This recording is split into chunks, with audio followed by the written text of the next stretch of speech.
Marvel. This Magneto is a good guy. Chapter 81. 2 years passed quickly, and it was 1997. Many major events happened in these 2 years. First, the world's first maglev train line was successfully opened. It was originally going to take 5 years to build this line, but under the leadership of the enthusiastic Sky Industrial employees, it was delivered and opened to traffic 6 months ahead of schedule, which is unprecedented in American history. On the day of the opening, the former and current presidents were present at the same time, cutting the ribbon with Eric and witnessing this historic moment together. Then, under the protection of American soldiers with real guns and live ammunition all the way, the two presidents and a group of White House dignitaries became the first passengers of the maglev train. It took less than half an hour to return to Washington from New York, a total of 360 kilometers, and the speed almost caught up with Air Force One.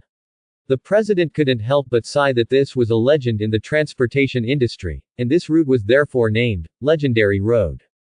Of course, the legend of Sky Industrial is far more than that.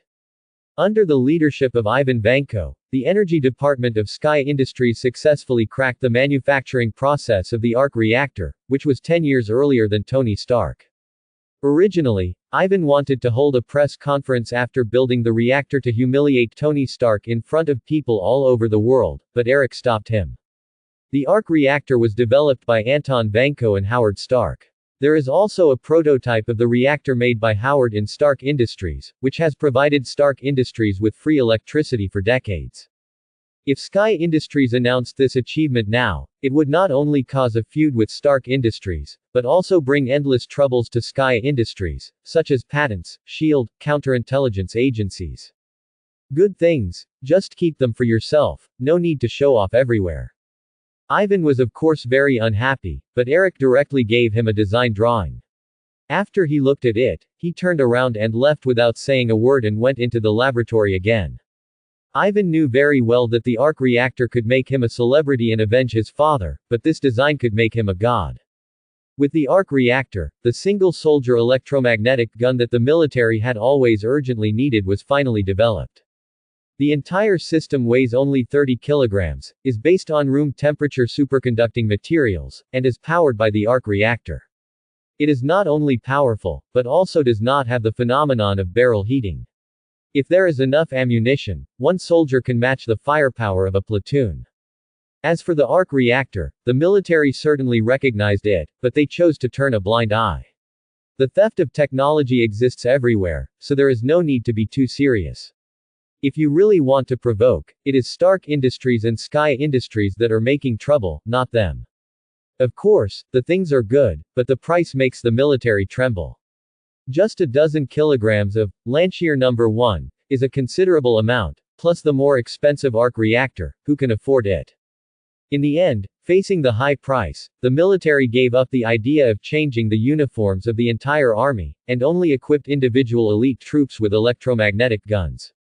It was also with the arc reactor, and Eric personally took charge of the battle, and it took 2 years for the artificial intelligence, Danger, to be successfully built. Eric felt that the name, Danger, had a bad meaning, so he named it, Future. In the process of building, Future, Eric did not avoid Sky too much. She showed a strong interest in it. Seeing that his daughter liked it, Eric deliberately guided and cultivated her, so that Sky's knowledge in computers advanced by leaps and bounds. In the same year, Nick Fury finally took up the responsibility of the SHIELD with the support of Alexander and succeeded the position of director. The first order he issued almost angered his old superior to death. He asked Coulson to send Eric a letter of appointment from SHIELD, inviting him to serve as a technical consultant for SHIELD. Alexander had successfully retreated behind the scenes at this time, and could do nothing except secretly scolding Nick Fury for bringing the wolf into the house. Under Alexander's worried eyes, Eric gladly accepted the invitation and took the Legend Road train to the Trident headquarters that day. Fury, I haven't seen you for 2 years. Why are you bald? Eric, led by Coulson, went directly to the director's office. Coincidentally, both directors were there. Alexander, you look thinner. Nick Fury touched his newly shaved head and glanced back and forth between the two of them in confusion. You two, do you know each other? Of course, the Spear family has some connection with my ancestors. Oh, by the way, my ancestors once gave a dagger to the Spear family. I wonder if it's still there. Eric held Alexander's hand tightly and smiled very brightly. The corners of Alexander's mouth twitched a few times, and he forced a smile. Yes, of course it's there. How can I lose the gift of my ancestors? That's good. The dagger is a bit old. I don't know if the oath engraved on it has been erased by time. Eric continued to play dumb, and the corners of his mouth gradually curled up. The teachings of our ancestors cannot be eroded by time. Alexander looked at him deeply, indicating that he was still loyal to the Red Skull and would not forget the teachings of the organization because of time. Nick Fury watched coldly, and intuitively felt that the relationship between the two must be complicated, but he did not say anything, just kept it in mind and investigated it separately later. From this point of view, he is already a qualified agent chief. This is really a historic moment. Two people who have refused the Nobel Prize stand together. Nick Fury smiled and clapped his hands and gave the two a thumbs up. No, I just completed my job, and it didn't actually contribute much to world peace. The Nobel Peace Prize is too heavy for me. Eric is so awesome that he actually refused the Nobel Prize in physics. Prize. Alexander humbly belittles himself and exalts others. Eric chuckled when he heard this. He did reject the Nobel Prize in physics a year ago.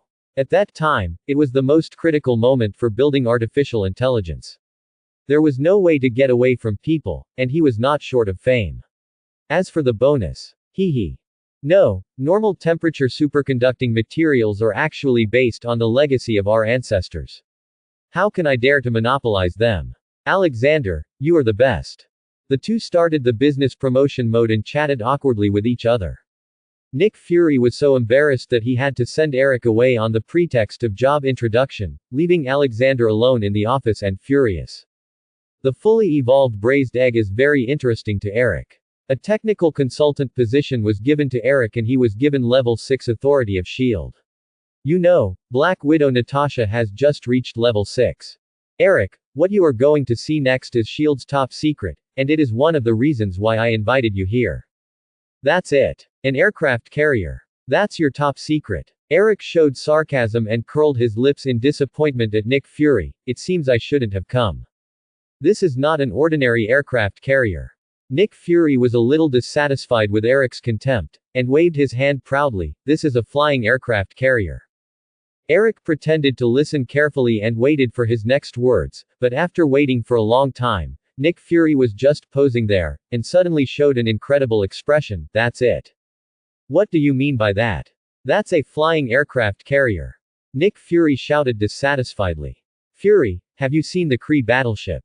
Eric rolled his eyes and stepped forward to pat his shoulder. Let's go out for a meal tonight. I'll treat you, and I'll take the earliest train back to New York tomorrow. Eric. This is top secret, I can only reveal so much. Nick Fury stared with his one eye, his expression was very helpless. Eric looked at him and shrugged. Okay, for the sake of our friendship, what do you want me to do? The flying aircraft carrier is too big, and it is easy to be exposed when flying high in the sky. We want you to hide it. Eric's eyes widened immediately. So you want the technology of the UV shielding device to do this?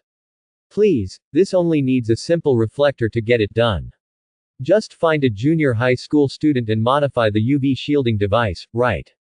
Sorry, don't we have different definitions of junior high school? I remember that when I was in junior high school, I only learned addition, subtraction, multiplication and division within 100. Eric, it seems that I have to consider sending Sky to study abroad. Nick Fury. Okay. If it's just this problem, I only need 2 days. Eric stretched out 2 fingers and shook them in front of Nick Fury. Nick Fury hesitated for a moment and said, in fact, we also want to install some weapons on it, such as electromagnetic cannons. Eric laughed and shook his head. Fury, this is your purpose, right? I have an agreement with the military that I will not sell electromagnetic cannons to any other person or force within 5 years. Eric, we are friends. Of course, otherwise I would not be standing here. But Sky Industries will never betray. Nick Fury closed his mouth and stared at Eric with his one eye.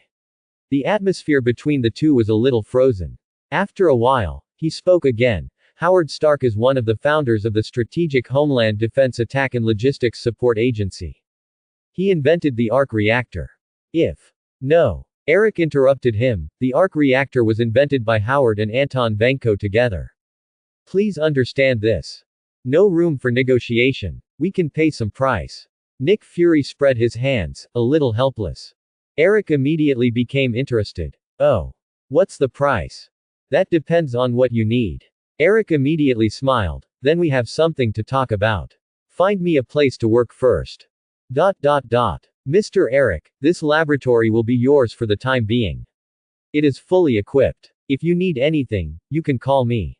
Thank you, Coulson. Eric smiled and sent Coulson, who had been promoted to level 5 agent, away. He closed the door of the laboratory, looked around, and smiled silently. He took out a lighter-like device from his backpack. Eric pressed it lightly, and the monitoring equipment in the laboratory immediately emitted black smoke. What the hell is this? Do we have such equipment? Alexander saw the screen full of snowflakes, turned the screen back, pointed at the device in Eric's hand and questioned Garrett next to him. Garrett shrugged, indicating that he had never heard of it. At the same time, Nick Fury's monitoring screen also turned into snowflakes. He had expected this and turned to ask Natasha next to him, can it be repaired? Natasha shook her head helplessly. The monitoring equipment is destroyed. After sensing again and confirming that there were no other monitoring equipment in the laboratory, Eric casually threw the lighter back into the backpack, took out a laptop, and plugged it into the SHIELD network cable. SHIELD? There is not even Wi-Fi, otherwise, why would it be so hard? Eric cursed inwardly and quickly turned on the computer. Future, connect to the SHIELD database.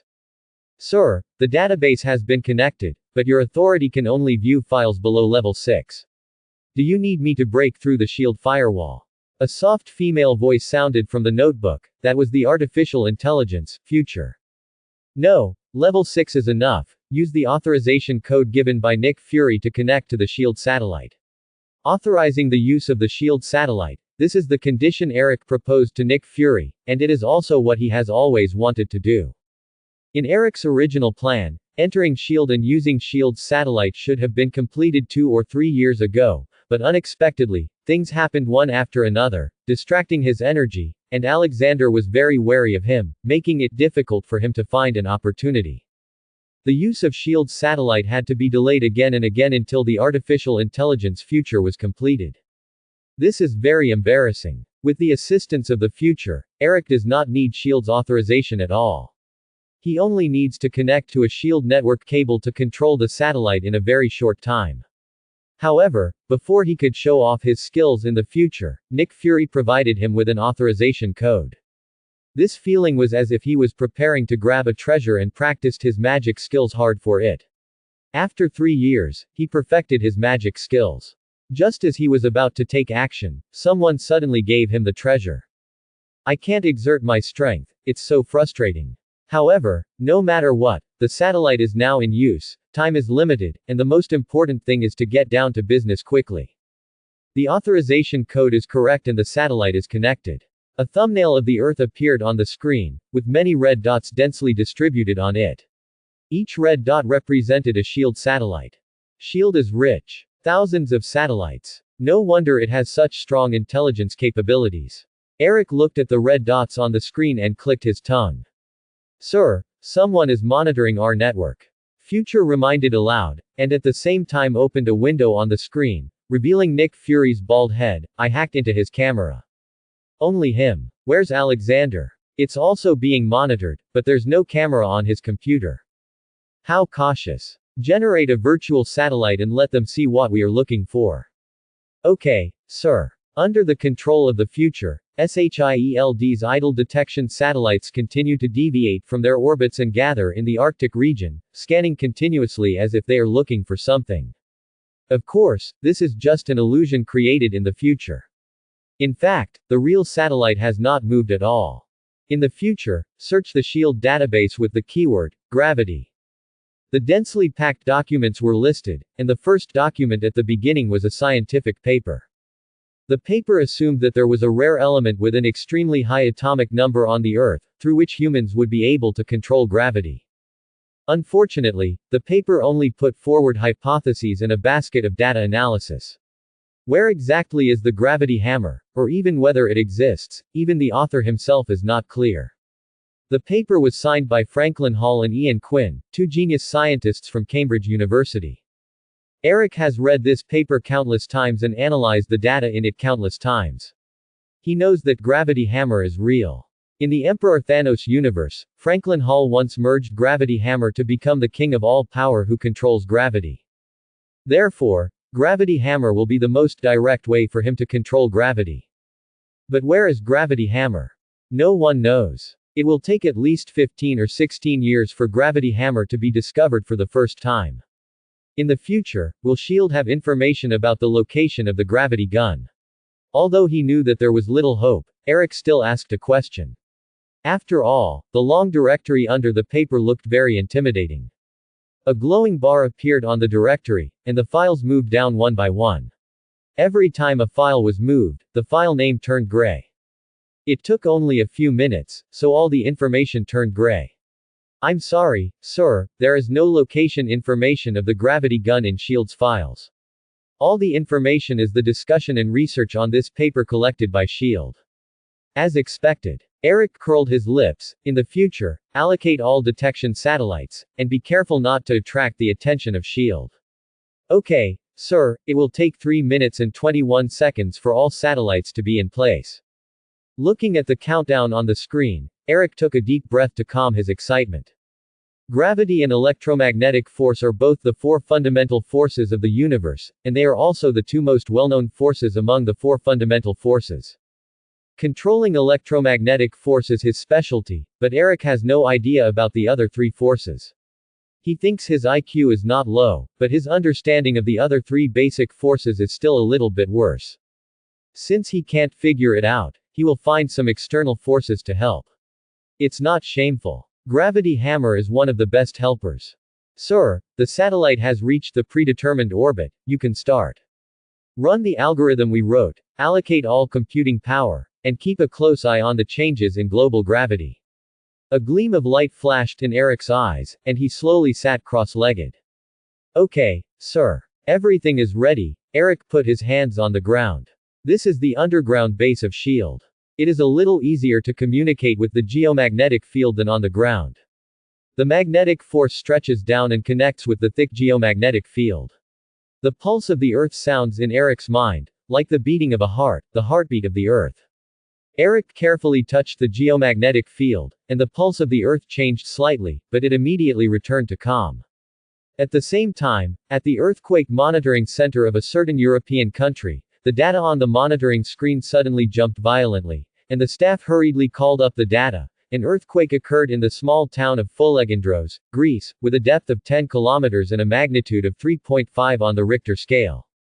Eric. Future, how is it? Future. No abnormalities found, and the stratigraphic data mapping is 0.14% complete. Eric. Then continue. A certain earthquake bureau in Asia. A magnitude 4.6 earthquake occurred in Jakarta, with a focal depth. U.S. Earthquake Administration. An earthquake occurred in New York. Sir, an abnormal area was found, where there is a large underground space, and there seems to be life in the space. Don't pay attention, it's the Mole Man, a group of miscellaneous soldiers, not to be feared, let's continue. Eric glanced at the screen and shook his head disdainfully. The earthquake symphony continued. For a time, the whole world was broadcasting earthquake information. At the beginning, people thought it was just an ordinary crustal movement and didn't take it seriously. The media just broadcast the news in a small corner as a routine. Small earthquakes of this kind happen almost every day, the only difference is that some are detected and some are not. These small earthquakes, at most, make people feel a little shake, and the impact on human society is minimal. However, just a few minutes after the news was broadcast, overwhelming earthquake information swept in and occupied the computer screens of major media. The data increased by dozens of pieces almost every second, and the speed of scrolling on the screen even caused the computers of various media to freeze. What's going on? Is the end of the world coming? This is a conspiracy of the US government. Aliens are coming. Aliens are going to invade the Earth. It's not aliens, it's Godzilla coming up, they live deep underground. This is a punishment from heaven. Allah is punishing us. Namo Amitabha. Rumors are spreading in human society, including alien theorists, geocentric monster theorists, doomsday theorists, conspiracy theorists. All kinds of monsters and demons have emerged, expressing their own opinions, and demons are flying around. Governments and some special organizations have begun to investigate secretly, but no matter what method they use, they can't find out what went wrong. SHIELD is like an ant on a hot pot. They claim to be the umbrella of human protection, but at this critical moment, they are blind. Coulson. Where is our satellite? Why can't I get any satellite data? Nick Fury was furious and smashed several keyboards. Director, for some reason, our satellites are all concentrated in the Arctic. Our agents wanted to call back the satellites, but were told that they had insufficient authority. Compared to Nick Fury's impatience, Coulson seemed much calmer, speaking slowly and calmly, with the demeanor of a great general. Insufficient authority. How is that possible? Your authority is. Nick Fury's voice became lower and lower as he spoke, and in the end he simply stopped talking, slapped himself in the face, turned around and left, leaving a group of confused agents behind. He suddenly remembered that he seemed to have given Eric the authority to call satellites, and his authority as director was certainly not something that ordinary agents like them could cover. Nick Fury rushed all the way and rushed into Eric's laboratory. At this time, Eric had just put away his computer and looked at Nick Fury, who kicked the door in with a puzzled look on his face. Fury, is your old sow having a difficult birth? Eric, you moved all the SHIELD satellites to the North Pole, what are you looking for? Seeing Eric, Nick Fury suddenly stopped being anxious. This is a man who can create miracles. At most, he can use the cosmic cube to open a portal to send all the people on Earth to an alien planet. Of course I'm looking for something good. Eric smiled mysteriously. Want to see it? Nick Fury rolled his single eye up, lowered his head slightly, and looked at Eric with a scrutinizing look. What did you find? What did they find? Of course it was the gravity hammer. With all the satellite resources of SHIELD, the future supercomputing power of artificial intelligence, and the weak earthquakes artificially created by Eric, it was easy to find the gravity hammer.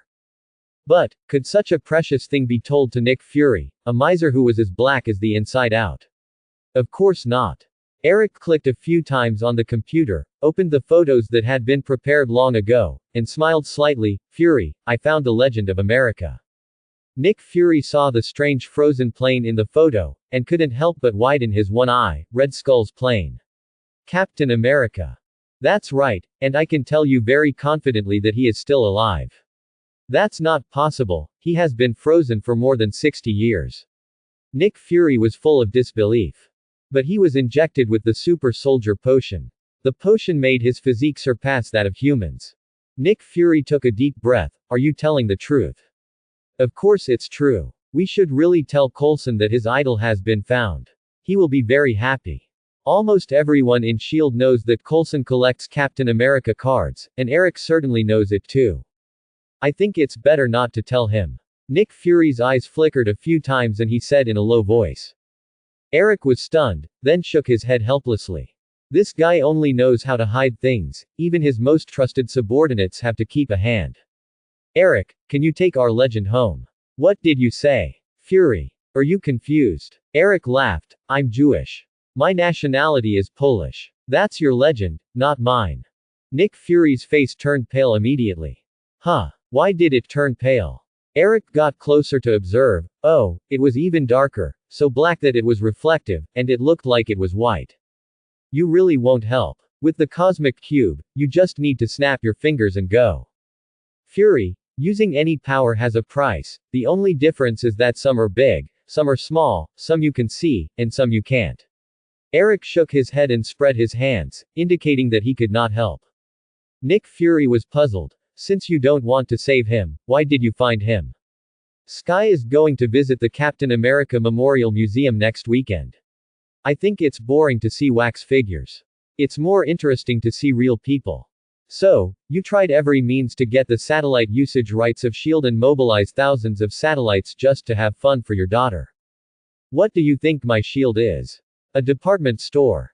What do you think I am, Nick Fury? A salesman. Believe it or not, I can flip the table in a minute. Flip the table. Sure. Eric knocked on the lab table with his knuckles. It's made of alloy, at least 2 tons, try to flip one. Nick Fury. Okay, I'll send someone to find it. You finish the design of the reflector as soon as possible.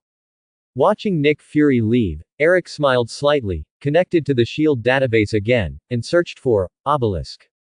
This time he found the result quickly, and the access authority was only level 6, which was just enough for him to check. The obelisk, in fact, did not originally belong to SHIELD, or Alexander's Hydra. It originally belonged to Whitehall, another Hydra branch. When of course, if we go back in time, this thing does not belong to Whitehall, but to Jia Ying, Sky's biological mother, an inhuman who can make herself immortal by absorbing the vitality of others. In 1945, Whitehall was arrested and imprisoned in Austria, and the obelisk he stole from Jia Ying fell into the hands of SHIELD. This thing is very strange. If the person who touches it has inhuman blood, then everything will be fine. However, if a person without inhuman blood touches it, he will be turned into a pile of rubble. After SHIELD got it, they conducted a series of tests and studies on it. Except for a few more petrified agents, there was no gain at all. He had no choice but to put it aside, and no one cared about it anymore. This was a good deal for Eric, as he knew exactly what was in the obelisk.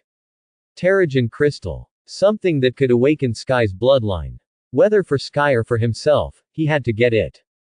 Item 084. Humph, the person who named it is so lazy. Eric complained, turned off the computer and modified the UV shield. He designed this thing, and no one knew the structure inside better than him. All you need to do is take out the chip, put it into a special read-write device, slightly change the program, and add 1 or 2 parts, and a stealth device that works on the principle of refracting light will be born. The whole process took less than 5 minutes. Early the next morning, Eric said goodbye to Nick Fury. His main purpose of coming to SHIELD had been achieved. There were clues to the 2 things he wanted most, and there was no point in staying. Eric, are you sure this will work? Nick Fury asked suspiciously, holding a lighter-sized device. Of course, I made it very clear. Weld this to the bottom of your ship. Each gadget can cover an area of 10 square meters. Weld a few more. Once activated, your big toy will disappear. The task assigned to him by SHIELD this time has been completed. As for the electromagnetic gun, please, go to Sky Industries to buy it. Want him to give it away for free. No way. Nick Fury had to go through the tough times several times, almost wiping away tears and crying, but Eric refused to let go, demonstrating a standard branded image for him, and Nick Fury was so angry that he almost had his eyeballs buttoned. The entire aircraft carrier is equipped with electromagnetic guns, which is not a small sum. Nick Fury could only cry while holding his wallet. I've always been the one to steal other people's money, but today I was actually. Before leaving, Eric met the excited Coulson again. He was about to board a plane to the North Pole. The glorious mission of finding Captain America finally fell on him. Nick Fury is really unpopular. He only has a few capable agents. Well, I can't seem to blame him. Apart from these few people, the rest seem to be Hydra. Snake Shield, haha. After leaving Snake Shield, Eric immediately went to a secret SHIELD warehouse, where he found a metal box with SSR-084 written on it. Eric waved his hand and tore off the metal casing, revealing a blue crystal that fell to the ground. Eric tapped his finger, and the crystal stopped in midair. Terrigen crystal is a product made by Kree Technology. It contains a large number of known and unknown components, including many metal components. Wrapped in a metal shell again, Eric took the obelisk into his arms. The next target is gravity. Getting the gravity hammer is easier than taking the obelisk. This thing is now ownerless, and most of it is in the wilderness. Knowing the specific location, the only thing left is mining. When it comes to mining, is there anyone on Earth more professional than him? The magnetic field spread quickly, covering a radius of several miles. The light was distorted, and Eric's figure disappeared instantly. There are many talented people on the Earth, and all kinds of black technology are countless. It is possible that there is something above his head that he can't detect watching him. Digging such an important thing, you should be careful. A football-sized piece of vibranium flew out of Eric's backpack. Eric lightly tapped it, and the vibranium quickly became thinner and bigger. In the blink of an eye, it turned into a piece of thin paper tens of meters long, and then rolled in the air and turned into a thin cylinder, like a chimney. Eric pressed his finger downward, and the vibranium chimney fell to the ground and began to rotate at high speed, making a harsh sound, cutting a ring with a diameter of several meters on the ground. Changing his fingers into palms, Eric slapped the ground hard, and the vibranium chimney drilled straight into the ground like a hollow drill. The ground was shaking, as if groaning in pain. Eric's face was solemn, not affected by the sound at all. He carefully felt the depth of the vibranium chimney, exerted all his strength, and used his supernatural power boldly. This place is an abandoned mine in Africa. There is no one around, not to mention people, even animals are rare. In addition, the magnetic field refracts light. Eric believes that even if he makes a big vision, it will not be discovered. The vibration of the ground slowly stopped, and the noisy sound became smaller and smaller. Of course, this is not because the vibranium chimney stopped turning, but because it slowly drilled deep into the ground, and the thick soil layer covered the sound and vibration. About 10 minutes later, Eric's face became serious, and the vibranium chimney had reached the predetermined depth. Eric took a deep breath, and raised his hands, as if holding something. Get up! With a loud shout, his hands seemed to be holding a heavy weight, and they trembled slightly. Boom! A stone pillar rose up from the place where the vibranium was cut, rising quickly like the monkey's golden hoop. The top layer was a thin layer of soil, and below it was a thick layer of ore, with many transparent stones dotted in the ore, shining brightly under the sun. That was diamond, one of the treasures of nature, and one of the biggest marketing scams in human history. It was valuable, but Eric didn't care about it. Further down, there was a thicker rock layer, sandstone, shale, limestone. Various rocks were neatly cut into a cylindrical shape, straight up, rising into the sky, and the rumbling sound was endless, which lasted for several minutes. Finally, the vibranium chimney appeared again, like a strongman, steadily carrying the pillar to the sky. Eric's eyes had long been attracted by the magical substance flowing everywhere on the stone pillar. Like water but not water, like gold but not gold, groups of magical substances like mercury kept flowing between the stone pillars, like living things, very strange. It was not until such a close distance that Eric sensed a weak magnetic field reaction on them. No wonder the Unicom geomagnetic field can't sense it. The magnetic field of this thing is weaker than a piece of rotten wood. Eric was very excited. He waved his right hand lightly, and the vibranium chimney directly wrapped the stone pillar and flew behind Eric. Then with a boom, the pillar to the sky that was cut up fell quickly and returned to the earth in just a few seconds. Except for a shallow circle on the ground, there was no trace. Eric looked around and carefully sensed it to confirm that there was no abnormality around, and then left with his trophy. Gravity hammer is related to the gravity of the Earth, and it is not advisable to take too much. Eric remembered that in a parallel universe, King Wanli dug and absorbed gravity hammer regardless of the consequences in order to achieve a stronger state, and finally broke the Earth into pieces. His adopted daughter Sky became the scapegoat and was called the World Destroyer. Eric dug the gravity hammer to control gravity. This thing is like a primer to guide him to understand gravity in the initial stage, and it does not take too much. If you absorb gravity hammer regardless of the consequences like King Wanli did, you will only become a slave of gravity hammer and lose yourself from then on. Just like what he warned Lu Dan, any power has a price. It took Eric a whole month to return to New York. The main reason was that the stone was too big, 20 meters high, which was not only extremely inconvenient to transport, but also made him look very suspicious. Come to think of it, who would go all the way from Africa to play with a stone pillar when they have nothing to do after eating? After going through so much trouble to return to New York, Eric directly transported the stone pillar to the underground laboratory. In addition to the supercomputer and the large arc reactor, there is only less than 100 square meters of space left. Stuffing this stone pillar in, the underground free space is compressed again. Eric can't care about these now. He excitedly took out the regeneration cradle and wanted to inject the gravity hammer into the cradle for him to merge. How can I get this thing down? Eric was in trouble when he was just about to take the final step. The gravity hammer was like a living thing and didn't care about his magnetic field control at all. Get a bowl and scoop it out. But this thing looks like a liquid, but in fact it is not. It is a special phase between solid and liquid, and the gravity field around the gravity is very strange, like an elf. When the bowl is placed up, the gravitational force will only float at the mouth of the bowl, that is, it will not fall. When the bowl is removed, it will swim away like a goldfish. Eric frowned and waved his hand to create a small hollow ball with vibranium and wrapped a ball of gravity in it. But as soon as the ball moved, Eric was shocked to find that the gravity passed through the gaps between the vibranium molecules. In the past, it was like being in a different space. The vibranium ball had no effect on gravity at all. What can we do? We can't fuse the stone pillars together. Eric put his hands behind his back, frowned and slowly moved around the stone pillars, round and round. His shoes were almost worn out without thinking. Come up with any good ideas. How did King Wanli make it? Do we need to make a gravity controller? How to make this thing? No way. Eric was thinking wildly while staring closely at the gravity pillar. Unknowingly, he saw that he was getting closer and closer to the stone pillar. When he woke up, he was already one step away from the gravity pillar.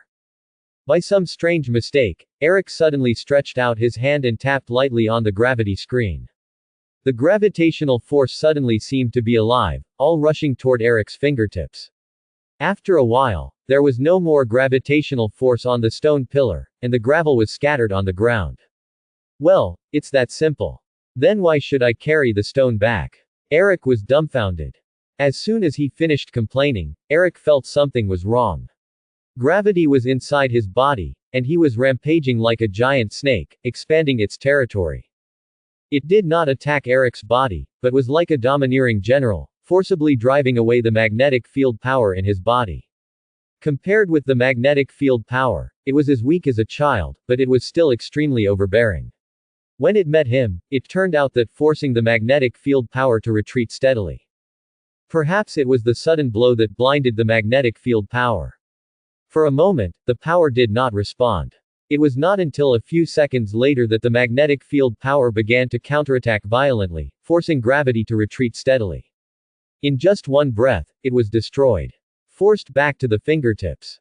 Eric sighed helplessly, trying hard to suppress the superpower, and even actively controlled the superpower to make way for gravity and help it integrate into his body.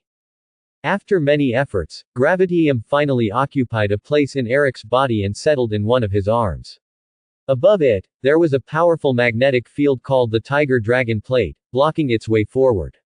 No matter how Eric adjusted it, it had no effect at all. Eric smiled bitterly. There was still too little gravity, and it seemed to be naturally hostile to magnetism, making him, the master, unable to do anything. However, this is a good start after all. Eric raised his arm and carefully understood the mystery. On his arms, a ray of silver-gray light flashed from time to time, like glowing worms running through his arms. Eric closed his eyes and carefully realized the gravitational field around him.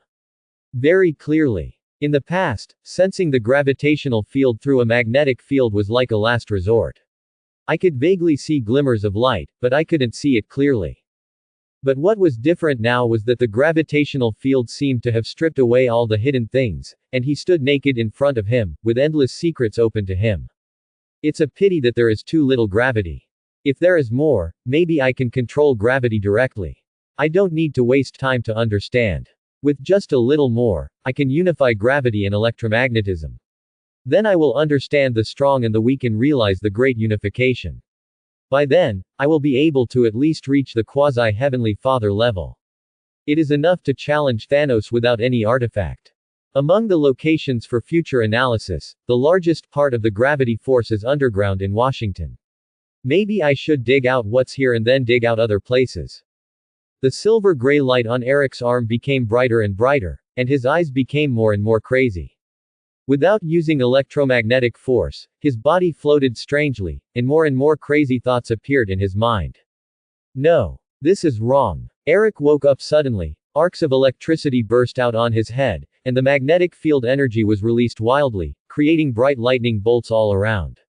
Lightning struck his head from time to time, without causing any damage to him, but making his mind clearer. Eric looked at his arm in horror, or at the gravity in his arm. This thing is so weird. It seems to have its own thoughts, influencing the host from time to time, trying to make the host dig out the remaining gravity on the Earth. No wonder King Wanli went crazy in the end and actually shattered the Earth. Eric secretly warned himself that he must not fuse any more gravity. Through a brief contact, Eric noticed the state of gravity, which is an unknown substance filled with a strange energy. It is this strange energy that affects or controls gravity and gravity. An unknown substance, but in an auxiliary position. Strange, this feeling has been felt there before. The more he realized it, the more Eric felt like he had seen that kind of energy before. Past experiences flashed through one by one, and the energies he had seen were investigated one by one. In the end, Eric locked in the result: cosmic Rubik's Cube. Yes, that's right, this kind of energy is also found in the universe Rubik's Cube. No, it's not a Rubik's Cube, maybe it should be, it's a space gem. Gravity, space, gravitational waves. Eric's eyes became brighter. Yes, according to the theory of relativity, gravity is a special force generated by space when the gravity of an object acts on space. Gravitational waves are the ripples of this force that spreads, just like electromagnetic waves. That's right. Gravity is essentially a force of space. Dimensions limit the viewing angle. If you look at it from a four-dimensional space, space is like a piece of paper. If you put a small ball on the paper will naturally be dented by the small ball. If you put a small ball next to it, it will roll down the depression. This is gravity. Quote. With thunder and lightning hitting his head, Eric felt that his thinking was extremely clear. Gravity is really just an introduction, but it is an extremely important introduction. Through this introduction, coupled with so many years of understanding of electromagnetic force, the mystery of gravity can be solved like an onion. Eric peeled it off layer by layer. No, my foundation is a bit weak, I need a little external force. With a wave of his hand, the steel floor of the basement suddenly became like a pool of water, and a cube with flashing blue light was dragged up.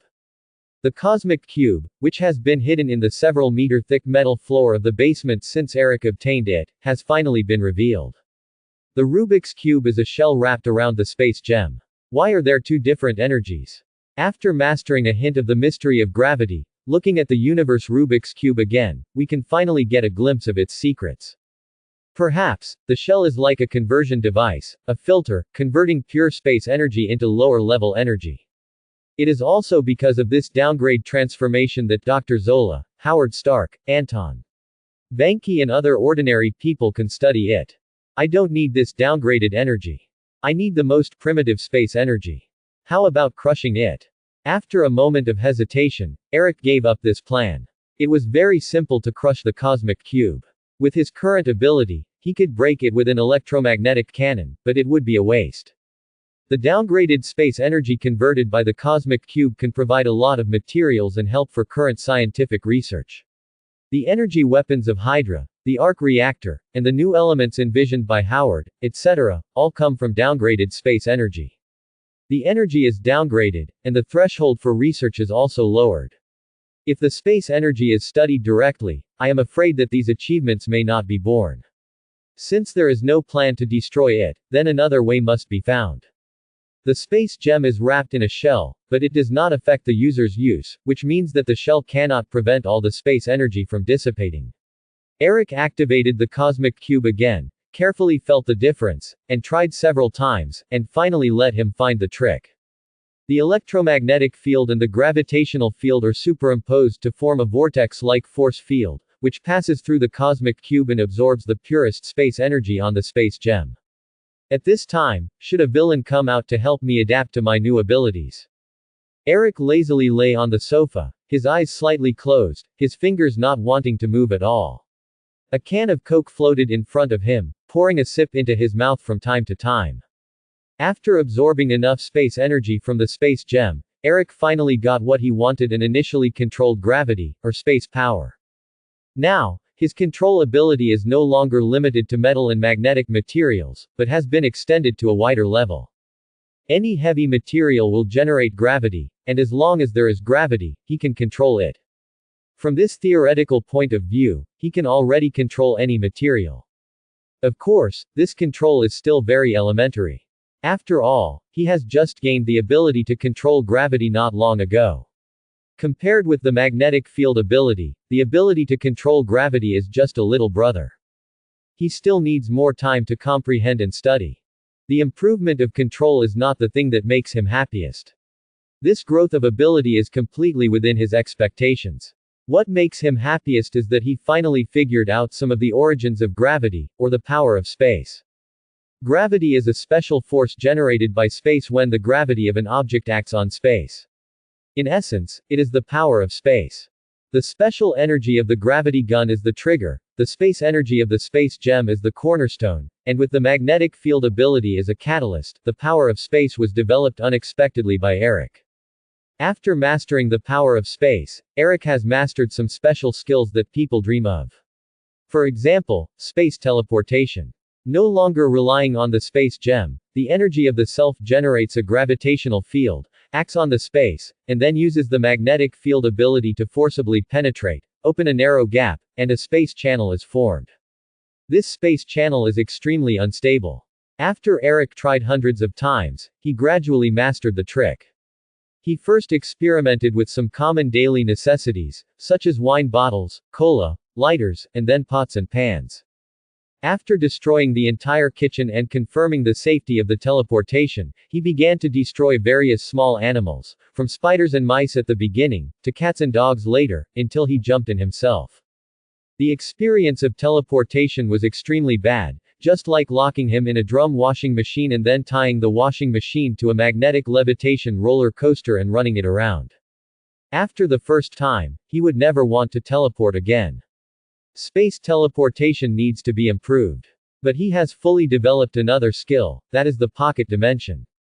Based on the space energy of the space gem, using gravity to expand and magnetism to solidify, a small pocket dimension with a radius of more than 10 square meters was created. This is a space that belongs to him alone. The whole space is filled with his information and imprints. There is no magnetic field and gravitational fluctuations that belong to him. It is difficult for others to open it. Of course, it is just difficult. There are too many super-sized beings in the Marvel Universe, and space power is the standard of the big guys. It is possible that some big guys will break it open for fun when they have nothing to do. There is air in the pocket dimension, but it lacks many factors necessary for survival, so it cannot store living things for a long time, but it is not a big problem if the time is short. Another thing is time. The flow rate of time in the pocket dimension is exactly the same as that in the outside world, and there will be no phenomenon of time standing still in the space ring. Eric's current strength is not enough to touch the field of time. After gaining new abilities, Eric must experiment with them. There is nothing to try about gravity control, which is similar to magnetic field control. He is most interested in space teleportation and pocket dimensions. For the first stop of teleportation, Eric chose Wakanda, which is the place where he has exposed his strength the most and the place where he feels most at ease. The mysterious and unknown Wakanda is now similar to his back garden. The space portal was opened in the palace of Wakanda. When Eric stumbled out of the space portal, T'Chaka had already put on the Black Panther suit and took a defensive posture. Behind him were the bald palace guards. They stared with their eyes wide open, and all the javelins in their hands were aimed at the space portal, ready to attack at any time. The special teleportation experience, even with Eric's strong physique, he couldn't resist it. As soon as he climbed out, he vomited the overnight meal on the newly laid floor of Wakanda. When T'Chaka saw that it was him who crawled out, he leapt to his side, not caring about the filthy vomit, picked him up and ran behind the palace guards, handed him to a few bald guards, and returned to the space gate again, ready for battle. But after waiting for a long time, no enemy came out, and T'Chaka in the Black Panther armor was sweating nervously. In his mind, Eric must have encountered a powerful enemy, and was defeated by the enemy, and was thrown over by the enemy's portal. Didn't you see that he crawled out? He must have been seriously injured. He also vomited all over the floor. Well, it was probably in his stomach. He saw Eric's strength with his own eyes. Can he beat an enemy that even Eric couldn't deal with? N'Jadaka looks more like a prince than my son. Will my son lose the throne in the future? Should I write a will first? Hide it behind the upright and bright plaque. Oh, Wakanda doesn't have that plaque. Is it too late to become a vibranium now? Do you want to have a full meal as the last meal? I heard that there is a custom in the East that one must eat a full meal as the last meal so as not to starve to death. My daughter is only 2 years old. Now it seems that she will definitely be a beauty in the future. I don't know which stinky boy will marry her. Should I leave some tricks for her? T'Chaka turned into an imaginary king. He squatted in front of the portal. His legs were numb from squatting, but no one came out. Until the portal became smaller and disappeared, he was still a little bit unbelievable. Why didn't the enemy come? Was he scared by himself? Behind them, Eric finally recovered. He looked at his actions speechlessly and quietly closed the portal. After dismissing his left and right, Eric explained his new ability to T'Chaka, which made T'Chaka jealous. How great would it be if he had this ability? Put your own vibranium meteorite in the pocket dimension, and you are afraid that someone will steal it. His idea is also Eric's idea. He is Magneto. As long as there is metal, there will be no shortage of weapons. However, ordinary metal is still a little inferior, and vibranium is more durable. It used to be inconvenient to carry. Now there is a pocket dimension, can you not save some? Is this a big deal? With a wave of his hand, the palace guards directly transported a truck of refined vibranium. They had witnessed Eric turning into a god to save Wakanda. Seeing him, they were like the white snake seeing Shu Xian, and they wanted to be with him. Why would they care about vibranium? Eric put the vibranium into his pocket dimension in a cold sweat under the eager eyes of the bald female guards. He said hello and opened the portal again to escape. After that, he tried dozens of times until he was exhausted. According to the routine, every time the protagonist upgrades, shouldn't a villain jump out for the protagonist to take down? Why didn't he do it this time? Just as Eric was wondering, the phone suddenly rang. As soon as he picked it up, an urgent roar came from the other side. Eric, your father was captured by a monster. Eric, how to speak? Who is this? Do I have a father in this universe? Author. It really does. Eric. Who? Author. Have you forgotten who you inherited your title from? Eric. Charles. Eric. Charles was captured by a monster. Hank's urgent voice came from the other end of the phone. What's the meaning? Are there monsters in Marvel? Charles could actually be captured. Do you want him to fight against a golden cudgel to save him? Under Eric's cross-examination, the incoherent Hank finally explained the whole story. Today, as always, Professor. Are portals so worthless these days? I just learned it and someone is using it to cause trouble. Eric looked unhappy and asked for details again. According to Hank's explanation, there were not many people at the scene at the time, and he was not present. He saw from the surveillance footage afterwards that the person who abducted Professor X was a strange man with gray-blue skin. Gray-blue skin. Is Thanos coming? Eric suddenly became solemn. Who is Thanos? Is he famous? On the other end of the phone, Hank thought Eric was talking to him. That weirdo didn't come alone. He was followed by 4 people, including Max. Max is the genuine Magneto of this universe. With Magneto, it's unlikely to be Thanos, so who could it be? With 4 people, able to teleport, gray-blue skin, Apocalypse. Apocalypse, N'Saba Noor, is known as the world's first mutant. He was born in the first dynasty of Egypt. He was born with gray-blue skin. He was abandoned by his parents since he was a child. He was born with powerful superpowers and later received some kind of device. Through this device, he is able to take away the abilities of others. He has super physical fitness and super mental power, can control sand and stone, can heal himself, can teleport through space, can absorb energy, release energy, and can strengthen the abilities of mutants. He has countless abilities, and he has mastered almost every superpower.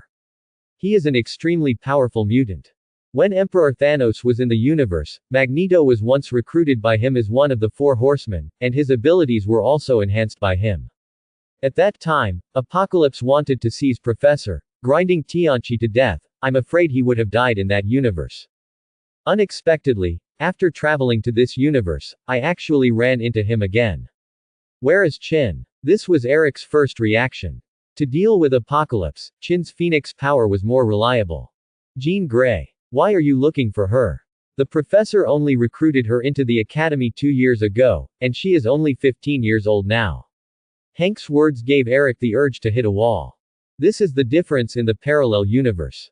In that universe, Chin had already joined the X-Men when Professor X was young, but in this universe, Professor X is bald, and she is still a big loli. What to do? Of course it's Salad. Go over there and mess with him. With new abilities, Eric expanded. Eric, he also captured Raven. Raven, Mystique. Eric's mind couldn't help but think of the blue-skinned woman, the woman who fought for him through mountains of swords and seas of fire, but was ultimately ruthlessly abandoned by him to die in the Emperor Thanos universe. I'll be there right away.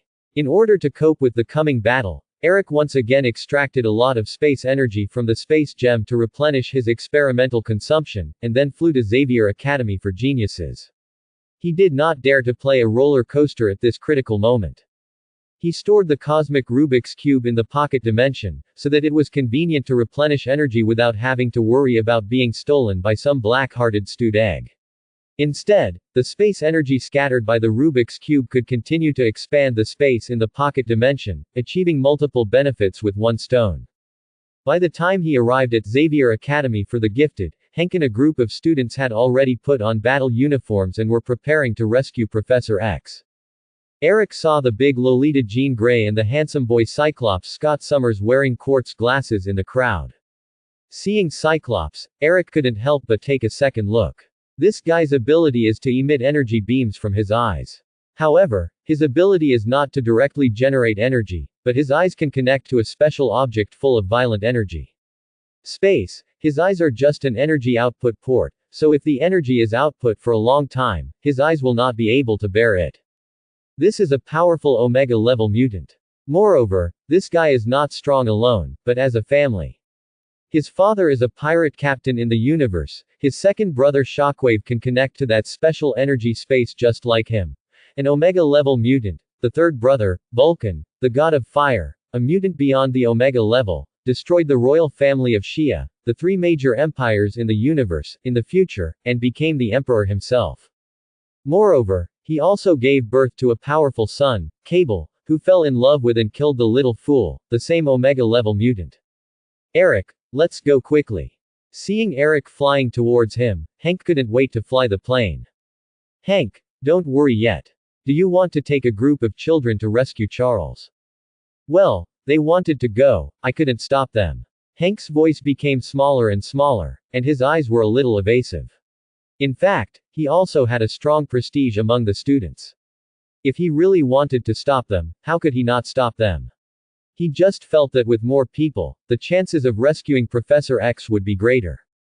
After hearing his question, several students expressed how powerful they were and how deep their feelings were with the professor. They would definitely obey his command, and the scene became extremely noisy for a while. Eric was speechless. They hadn't really been on the battlefield yet, but it was already in chaos. How could they fight? An electromagnetic pulse was thrown over, and only Jean and Cyclops were left standing. You two go with us, and let the rest lie down for a while. Then they went to the backyard to call the red tank Marco, who was basking in the sun, and the five of them boarded the plane. Hank, do you know where Charles is? After getting on the plane, Eric remembered that he hadn't asked about the destination of this trip. In Egypt, the professor contacted me with psychic powers. They are in Egypt. Hank explained the information sent to him by Professor X while operating the plane. The oldest and only male of the four horsemen recruited by Apocalypse this time is Magneto Max, Eric's counterpart in this universe, and the person Eric has been avoiding. The youngest is the future little princess who ran away from Wakanda, Storm Aurora Monroe. There are two more, also female, Mystique Raven and a female mutant codenamed Psylocke. Strange, how could Apocalypse suddenly run out? The enemy can see clearly, and Eric is very confused about why Apocalypse appeared. Oh, Charles said that Apocalypse seemed to be sleeping underground in Egypt. There was an earthquake there last month, and Apocalypse was awakened. Hank explained. Eric. After takeoff, Hank turned on the autopilot mode. Jean Grey sat uncomfortably in her seat, kneading the corners of her clothes with both hands, her little face full of tension and worry. The handsome boy Cyclops whispered to comfort her beside her, but his face was also full of confusion. He seemed to be pursuing Jean Grey. He wanted to reach out and hold Jean's hand several times, but hesitated for a long time and didn't dare to move. Red Tank snored immediately after getting on the plane. Eric checked it out briefly. This should be because the evil god Cytoric was withdrawing his scarlet magic, and the decline of power caused adverse reactions, making Red Tank sleepy all the time. Taking advantage of his free time, Hank used the hacking software he wrote to hack into many confidential institutions and found a lot of information about Apocalypse.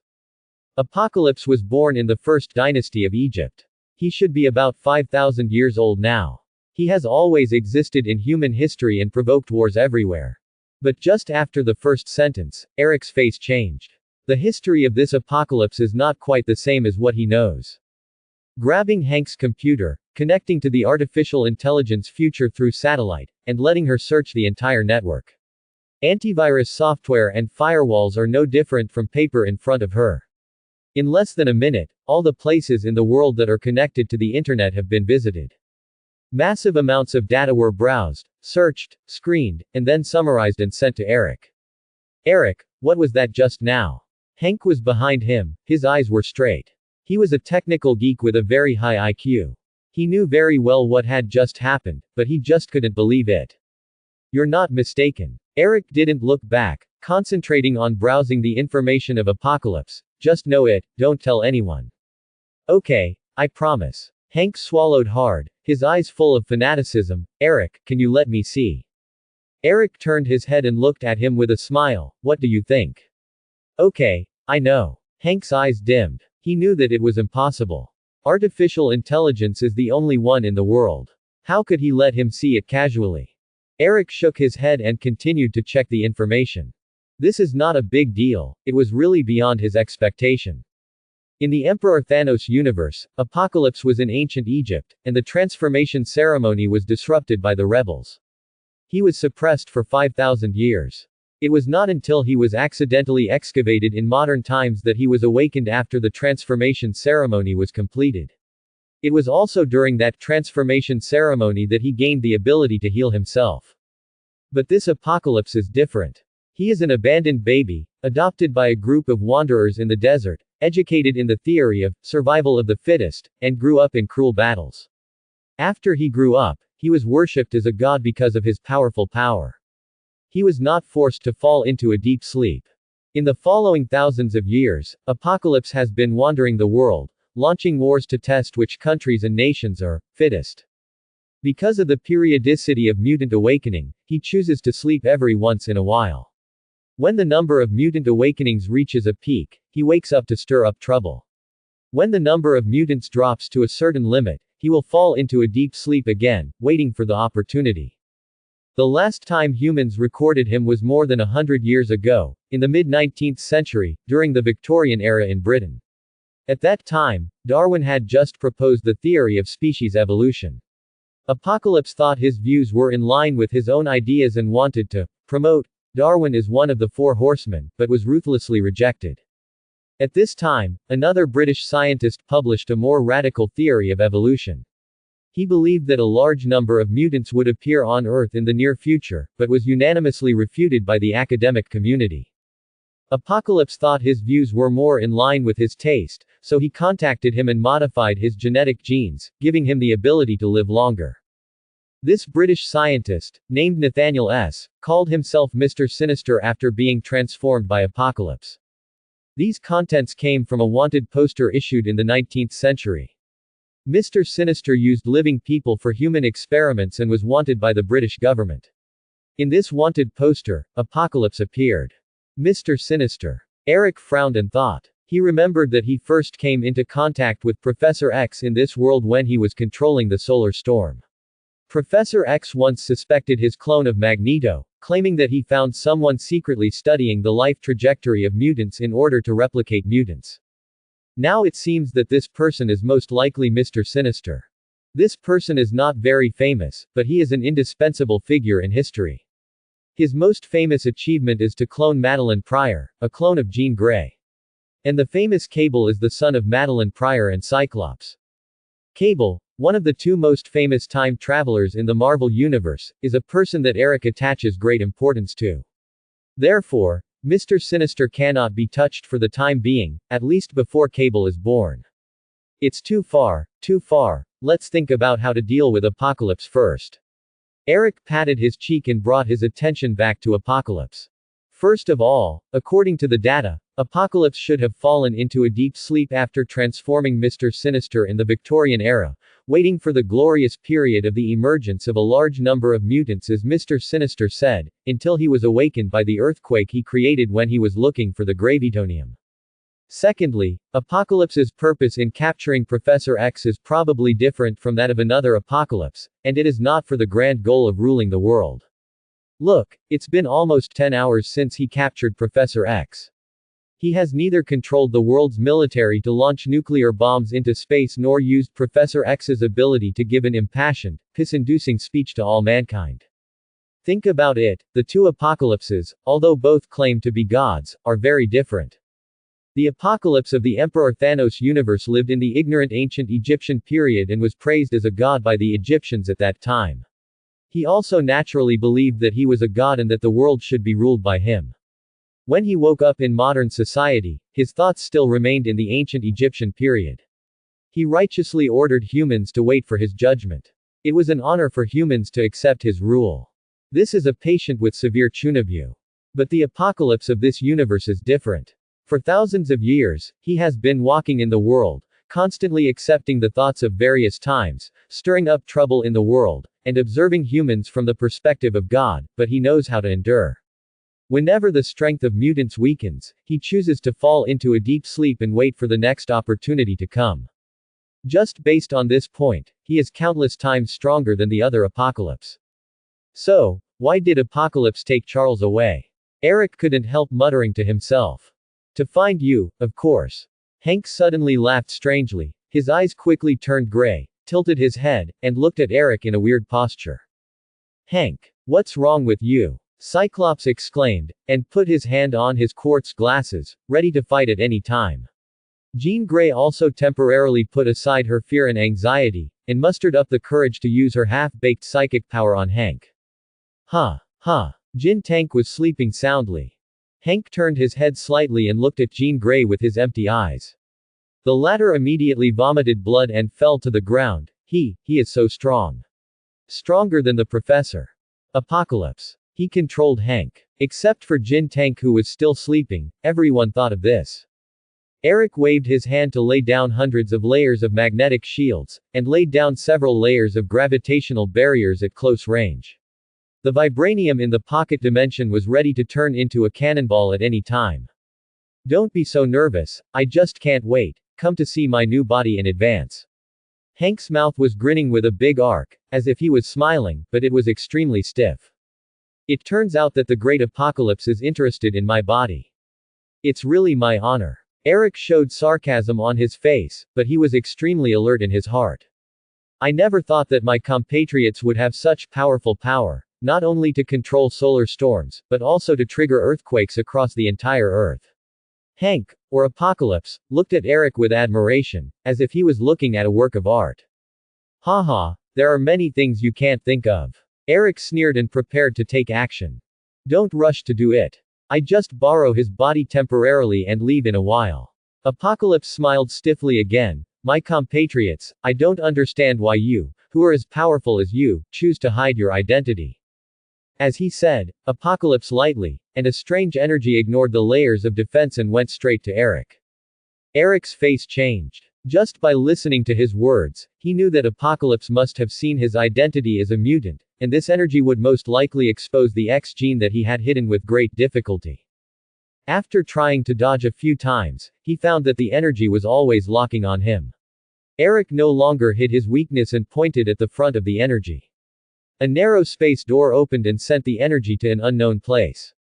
Apocalypse was surprised and smiled again. It turns out that you know much more than that.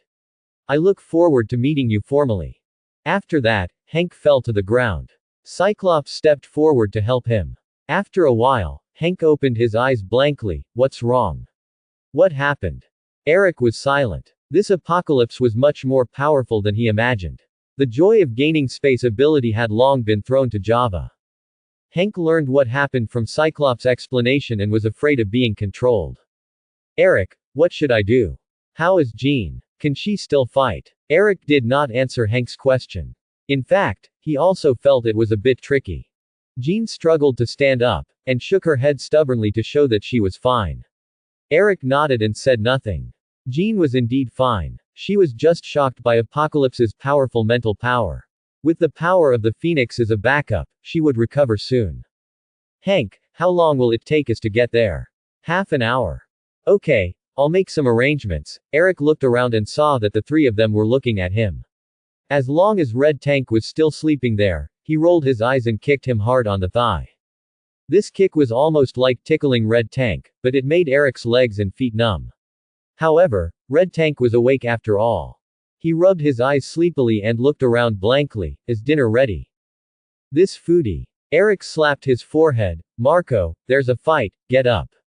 Fight. Juggernaut lost all sleepiness when he heard about the fight, stood up and looked around excitedly. Where is the enemy? We'll be there soon, you're responsible for dealing with Magneto. Eric handed his isotope to Juggernaut. Juggernaut shrank his neck when he heard it. He had been with Magneto for a while and had some feelings for him. Now he couldn't bring himself to deal with him, of course, only a little. When he followed Magneto, he didn't live as carefree as he did with Eric, lying down and sleeping every day and getting paid. Hank, you go deal with Raven. This couple that many people are looking forward to, let them love and kill each other. Jean, Aurora Monroe is in your hands, be careful not to hurt her, her parents are my friends, just control her. Storm is still young and her magic attainments are not deep, there should be no good way to resist Jean's mind control. Scott, Psylocke is yours. Be careful, don't kill her. Her brother is very powerful. We can't even be chopped off by him with one sword. Scott, why are all the women I meet so extraordinary? Even my opponent has such a strong backer. I don't get along with women, right? Should I find a man? After the tasks were assigned, the strongest Apocalypse naturally belonged to Eric. This was an undisputed matter, and no one would compete with him for it. Eric, you said it as if I could change it if I wanted to. Soon after, the plane landed in front of a pyramid. The surroundings were desolate. Apocalypse's blue-gray figure could be seen from afar. Behind him followed his 4 horsemen, and at his feet lay the unconscious Professor X. Welcome to my new body. Apocalypse opened his arms, as if to welcome an old friend. Behind him, Mystique and Psylocke were expressionless, and Storm avoided her eyes, not daring to look Eric in the eye. And Magneto, since the moment Eric appeared, his eyes have never left him. He clearly noticed that there seemed to be a special connection between the two of them, close, similar, strange, and slightly hostile. He had never experienced this feeling before. Oh, thank you for your welcome, my new trophy. Eric immediately fought back, then looked at the 4 people behind Apocalypse, then turned back to look at the 4 people behind him. What? Do you still need to say some polite words? How about fighting directly? That's what I mean. If I win, your body belongs to me, and if you win, Charles belongs to you. Apocalypse smiled and pointed at Professor X at his feet. Eric curled his lips when he heard this. You are good at doing business, and you can make a profit without losing. Haha, fight. Apocalypse chuckled and waved his hand to condense a spear with sand. Fight. Eric was not to be outdone, and extracted metal powder from the ground and condensed it into a long knife. The two stared at each other, their momentum rising steadily. Huge energy gathered, and the clouds in the sky were pulled together by the energy, slowly becoming thicker and thicker, looking like a heavy rain. Sorry, I have to interrupt you for a moment. Magneto suddenly spoke, interrupting the momentum competition between the two, causing their breath to stagnate at the same time. I knew it would be like this. Eric's face turned green. As Magneto from another universe, he knew too well what his counterpart was thinking. In the Marvel Universe, what is Magneto's strongest ability? Magnetic control. No. It's the ability to make babies. Lorna the North Star, Wanda the Scarlet Witch, Pietro the Quicksilver, and the stillborn Anya, the son Magnus created by distorted time and space. Countless romantic deaths, countless illegitimate children. Even Magneto himself doesn't know how many children he has. So, when Magneto saw Eric, felt the familiar blood, familiar breath, and familiar superpowers in him, it would be strange if he didn't think so. Even if it was Eric, in the same position, and he knew nothing about the other party, he would not be able to help but have this idea. However, understanding is understanding, but we can't stand this anger. I'm your uncle. Eric attacked angrily, aiming the long knife in his hand at Magneto and throwing it over. Seeing this, Magneto knew that he had misunderstood. He looked at the metal knife flying towards him with a disdainful smile, raised one hand and squeezed the knife hard, and then nothing happened. Magneto's face suddenly became a little embarrassed, and the magnetic force surged around him.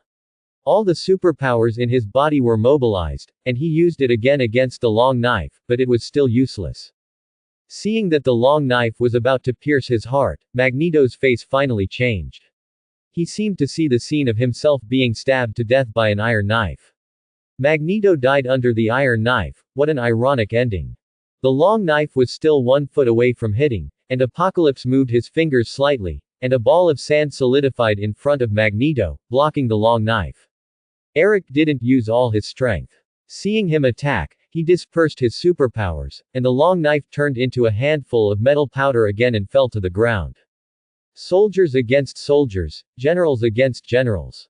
Apocalypse stretched out his hand to Eric, raised his fingers slightly, as if calling him, and then a purple light shield covered Apocalypse. His figure quickly faded and soon disappeared.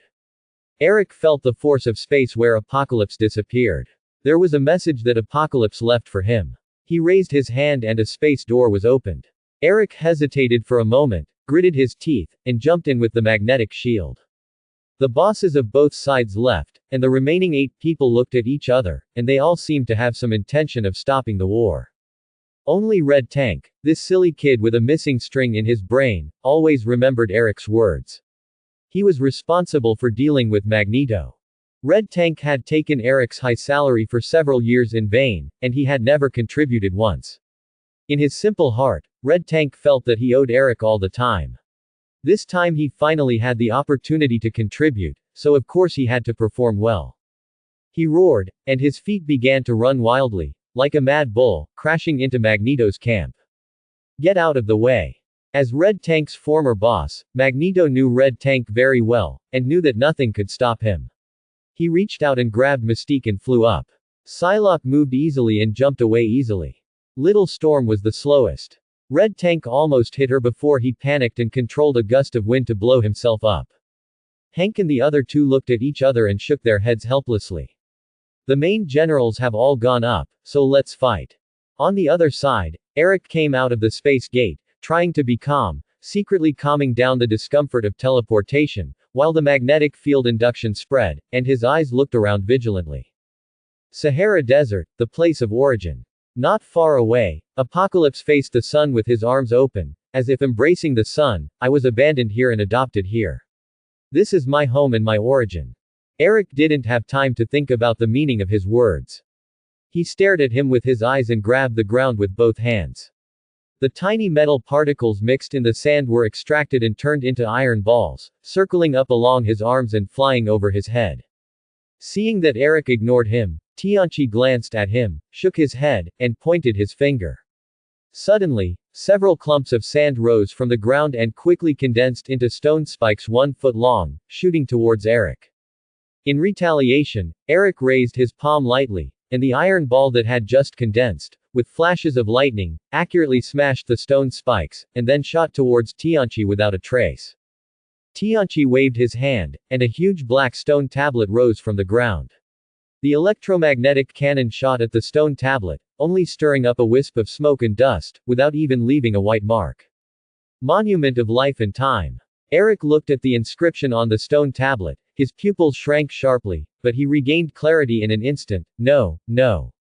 This is just a real stone tablet made by Tianchi using his own ability, but no matter what kind of tablet it is tough enough that even electromagnetic cannons can't hurt it at all. Tianchi pushed with both hands, and the stone tablet flew up and hit Eric like a mountain. Eric was extremely cautious. He extracted a ray of space gem energy from the pocket dimension, superimposed a large amount of magnetic field, wrapped it with lightning balls for camouflage, and threw it towards the stone tablet. The lightning ball hit the stone tablet, turned into a wisp of lightning and disappeared, but the space energy in it penetrated into the stone tablet like a spirit snake. Eric clapped his hands lightly and opened a space door inside the stone tablet. The power of space was rampant, and the stone tablet was instantly broken and shattered, and was sucked into the space door. In just a few seconds, except for some debris on the ground, there was no trace of the stone tablet. Tianqi was not worried about the broken stone tablet. He waved his hand again, and the desert behind him suddenly boiled, rumbling like an earthquake, and bulges rose rapidly. In the blink of an eye, scorpions as tall as a person emerged. These scorpions were made of sand and gravel, but they looked like real objects. Their claws flashed with cold light, their tails were shaped like barbs, and they rushed towards Eric with their 6 sturdy stone legs. These are all my leftovers. Eric shook his head disdainfully at the scorpions that were rushing in. He raised his hands lightly, and groups of black metal powder continued to rise on the ground. The metal powder condensed around him, turning into huge iron balls, rolling towards the scorpion army.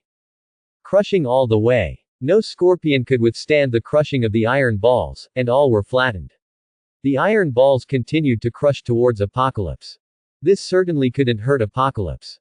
He just waved his hand, and a stream of sand rose under each iron ball, wrapping the iron ball and twisting and compressing it, turning several iron balls into stone balls, no longer under Eric's control. The stone ball was thrown far away by Apocalypse, and then a ball of purple light flashed in his hand. He glanced at Eric, and a purple energy beam shot out from his palm and hit Eric.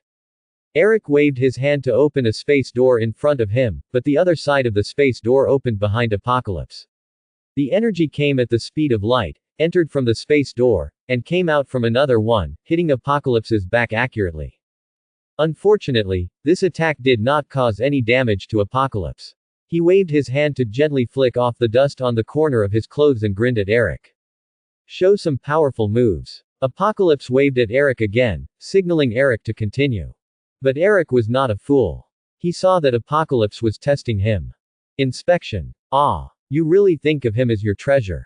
Eric sneered, drew a circle in the air, and opened his pocket dimension. Wisps of silver metal powder floated out, gathering behind him, and gradually turned into a silver cloak. Then came the helmet and armor. The bright silver made Eric look like a medieval European knight. Eric snapped his fingers lightly, and the armor suddenly turned black. At this moment, he finally restored Magneto's standard equipment. Apocalypse looked at Eric's outfit, and it looked like his new knight Magneto. He tried to throw a mental force over, but it was blocked by the helmet. You also understand this. Tianqi was surprised. I know far more than you think. Eric grinned and waved to the ground. Wisps of metal particles immediately flew out of the sand, condensing more than a dozen electromagnetic gun rails on the ground. Artillery. Humph. My compatriots, human weapons are of no use to us. Apocalypse seemed to have never seen an electromagnetic gun and actually thought it was an artillery gun. Eric said no more and pointed at Apocalypse. Lightning flashed and thunder exploded, and cannonballs hit Apocalypse like meteors. The first cannonball punched a hole in Tianqi's lower abdomen. Apocalypse immediately realized something was wrong, stretched out his hand to block, and saw a purple energy shield in front of him. The electromagnetic gun hit the energy shield, arousing purple halos, but it could not be broken. At the same time, the injuries on Tianqi's body began to heal visibly to the naked eye, and they were intact while breathing. The power is pretty good. Apocalypse hid behind the energy shield, facing the sky full of artillery fire, extremely calm. You know what? I spent a lot of effort to find you. Apocalypse looked like he was sure of victory, and he withstood the attack of the electromagnetic gun, and walked leisurely towards Eric, chattering as he walked, as if he was wandering around and chatting about everyday things. That solar storm woke me up from my deep sleep. At first I thought it was the angry phoenix, so I fell into a deep sleep again. Eric's face is getting darker and darker, it's so insulting. If a tiger doesn't show off to a cat, do you think I'm sick? Draw a circle to curse you. Wisps of vibranium powder floated out from the cursed circle and turned into electromagnetic cannon shells. Looking at the round and lovely vibranium cannonballs, Eric couldn't help but sneer at the corner of his mouth. It wasn't until the earthquake a month ago that I woke up from my deep sleep again that I realized that the situation was different from what I imagined. Apocalypse was still pretending, and there was only about 10 meters away from Eric. This distance could be passed with just one step, so he had to walk slowly. After investigation, I determined that this was done by a compatriot with the ability to control magnetic fields, so I found Marx first. But it was not him. I originally planned to kill him, but he provided me with a name, Charles. He said it was the best person finding system in the world, and sure enough, it only took one day to find you. You talk so much. A cold light flashed in Eric's eyes, and the replacement vibranium shell burst out of the chamber. The first cannonball broke Apocalypse's energy shield, the second shot shattered half of Apocalypse's head, the third shot opened a transparent hole in his heart, the fourth shot, the fifth shot. Apocalypse, who was still showing off just now, was beaten to pieces in the next second and was no longer human. However, Eric knew that it was impossible to kill him. The vibranium shells that had just been fired flew back again under his control, turning into thin ropes that threaded through Apocalypse's body. Both inside and outside the body, there were vibranium filaments everywhere. Apocalypse was a little distracted by the sudden turn of events. It wasn't until he was tied into a crab by vibranium that he came back to his senses. Vibranium. Eric did not answer, sneered, and pointed his hands at the big crab. A powerful magnetic field was attached to the vibranium. The vibranium began to become hot and released a large amount of heat. At the same time, a series of electric rays were generated in Apocalypse's body, which was also released. A lot of heat. Cooking crabs on the induction cooker. I want to see how long you can last. Eric kept the magnetic field running while observing Apocalypse's status. At the beginning, Tianchi showed a painful expression, but as time went by, he gradually became expressionless. You pissed me off. With a calm narration, a strange wave flashed across Apocalypse's body, and immediately after, Eric discovered that he had lost control of the vibranium on Apocalypse's body. Eric's face suddenly changed, but from a distance of more than 10 meters, he could clearly see that the vibranium filaments on Tianchi's body turned into sand in an instant and flowed out of Tianchi's body. Material reorganization. Apocalypse directly changed the vibranium molecules at the microscopic level, turning the vibranium into sand. Abnormal ability. Apocalypse once used this ability to make Magneto a helmet out of sand, but now he just reversed the process. Tianchi's face was stern, his body recovered quickly, he took a step forward, a purple halo flashed, and his figure disappeared in front of Eric. Eric had been waiting carefully, and when he saw Apocalypse disappear, the vibranium cloak behind him automatically blocked the blind spot behind him without wind. Bang! With a muffled sound, Apocalypse was indeed teleported behind Eric. Eric's magnetic shield was broken without even holding on. Although the vibranium cloak blocked his fist at the last moment, but a large area was turned into sand. A strange repulsive force suddenly appeared and quickly separated Eric and Apocalypse. Only a fool would engage in close combat with a perverted person like you. Eric cursed secretly, frowning and looking at the sand-transformed part of his cloak. Apocalypse's strength far exceeded his expectations. The ability of material reorganization alone had almost wasted half of his skills, and he was afraid to fight in close combat. What if Apocalypse did something bad and turned a part of his body into stone? Although it was good to be able to stay hard all the time, I didn't feel it was useless. Absolutely no close combat. Vibranium couldn't be used anymore. The little vibranium he had was really not enough for Apocalypse to change several times. Physical attacks couldn't be used anymore, so he should just be a good mage. Eric's body was flashing with lightning, and he slowly left the ground and flew up. Apocalypse glanced at him lightly, sneered, and flew up. Eric's eyes glowed white, and strands of electric snakes danced in his hair. There was also a lot of electric light wrapped around his body, making him look like Thor. A bucket-thick lightning formed in Eric's hand, and then he smashed it towards Apocalypse. Apocalypse waved his hand lightly, and a purple shield blocked in front of him. No matter how violent the lightning was, it couldn't break through his defense. Don't waste your energy. I already know your abilities. You can't be my opponent. Just offer your body.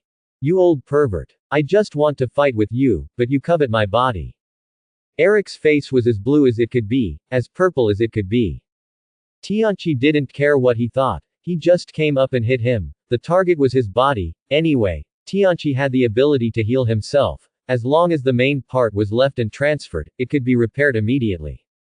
Energy beams were emitted from Tianqi's palm, and energy of various attributes burst into various strange phenomena. Some burned with flames, some with ice, some were as black as ink, and some were as white as snow. At first, Eric could still use space energy to perform the great shift of the universe, but later, all kinds of energy were in disorder, and some would disturb the space energy, allowing his portal to open directly to his side, which scared him so much that he dared not use it anymore, and had to use magnetic shields and vibranium armor to resist. This is not a solution. Eric hid in the magnetic shield, frowning. Tianqi has too many abilities. Many times, a person's too many abilities often mean that he cannot master all of them. He will only choose to refine a few stronger abilities, and other abilities will only play a supporting role.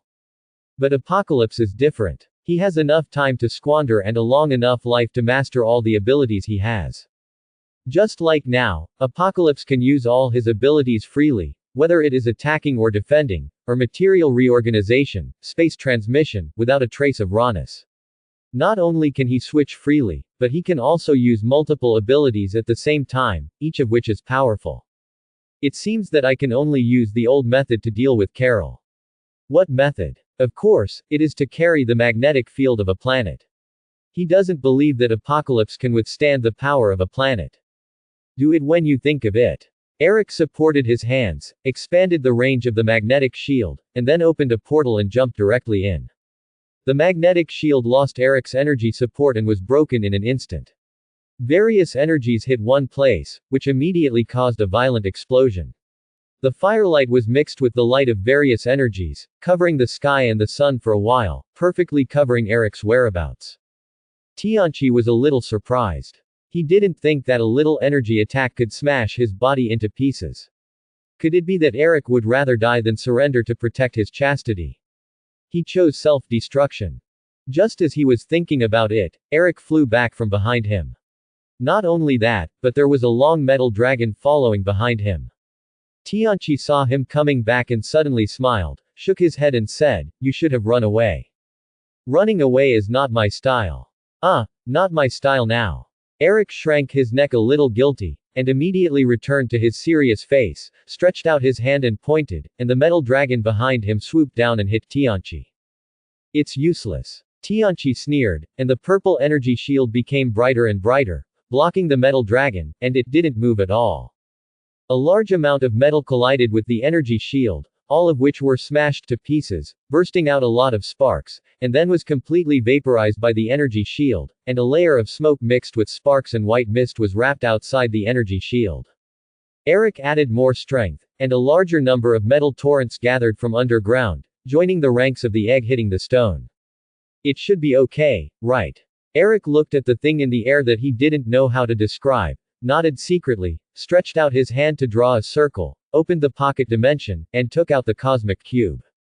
His space power has just been introduced. It's okay to pass on within the Earth. If you want to go to outer space, you have to rely on this treasure. Holding the cosmic cube, Eric quietly came to the bottom of Tianqi, and randomly found a space coordinate that looked far away in the cosmic cube and activated it.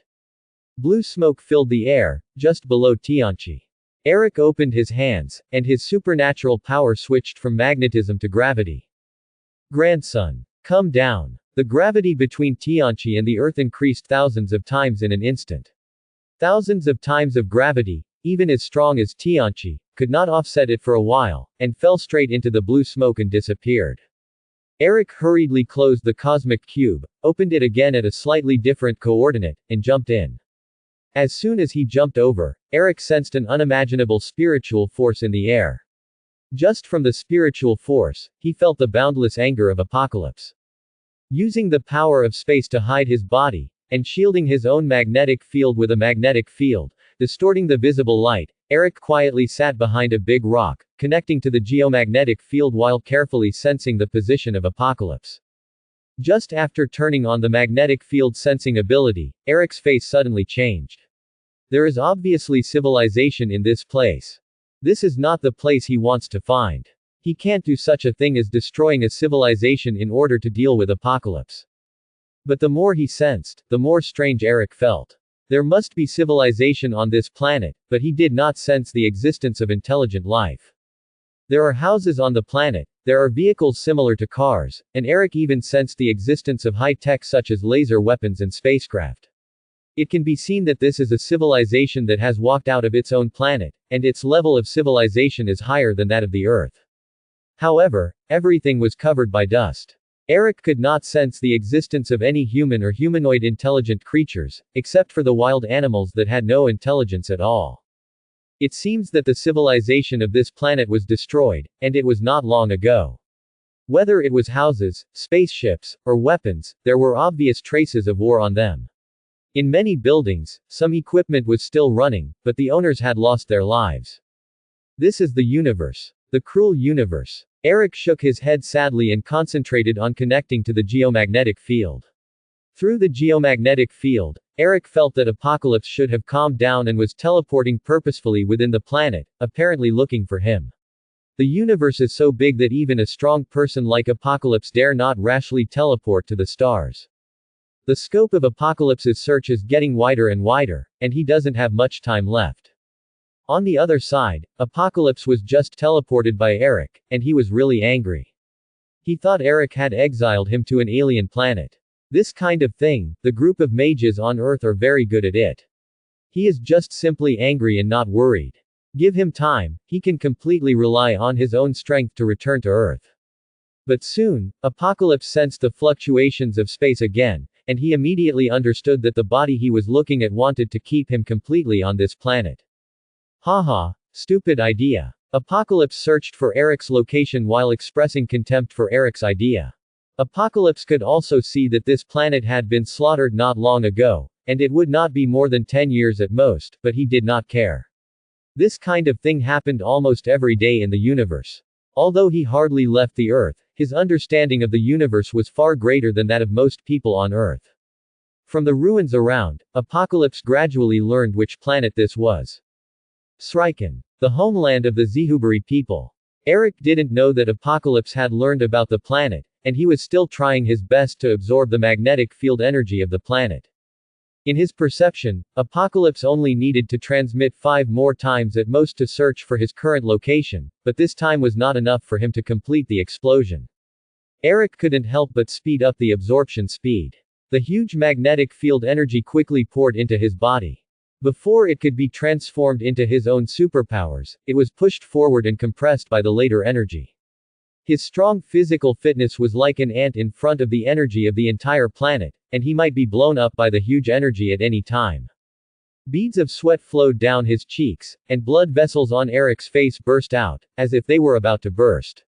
His eyeballs had already turned blood red due to congestion, and his steel teeth were bitten and clattered. This kind of pain is dozens of times stronger than when injecting the super soldier potion. So you are here. Apocalypse appeared earlier than he expected.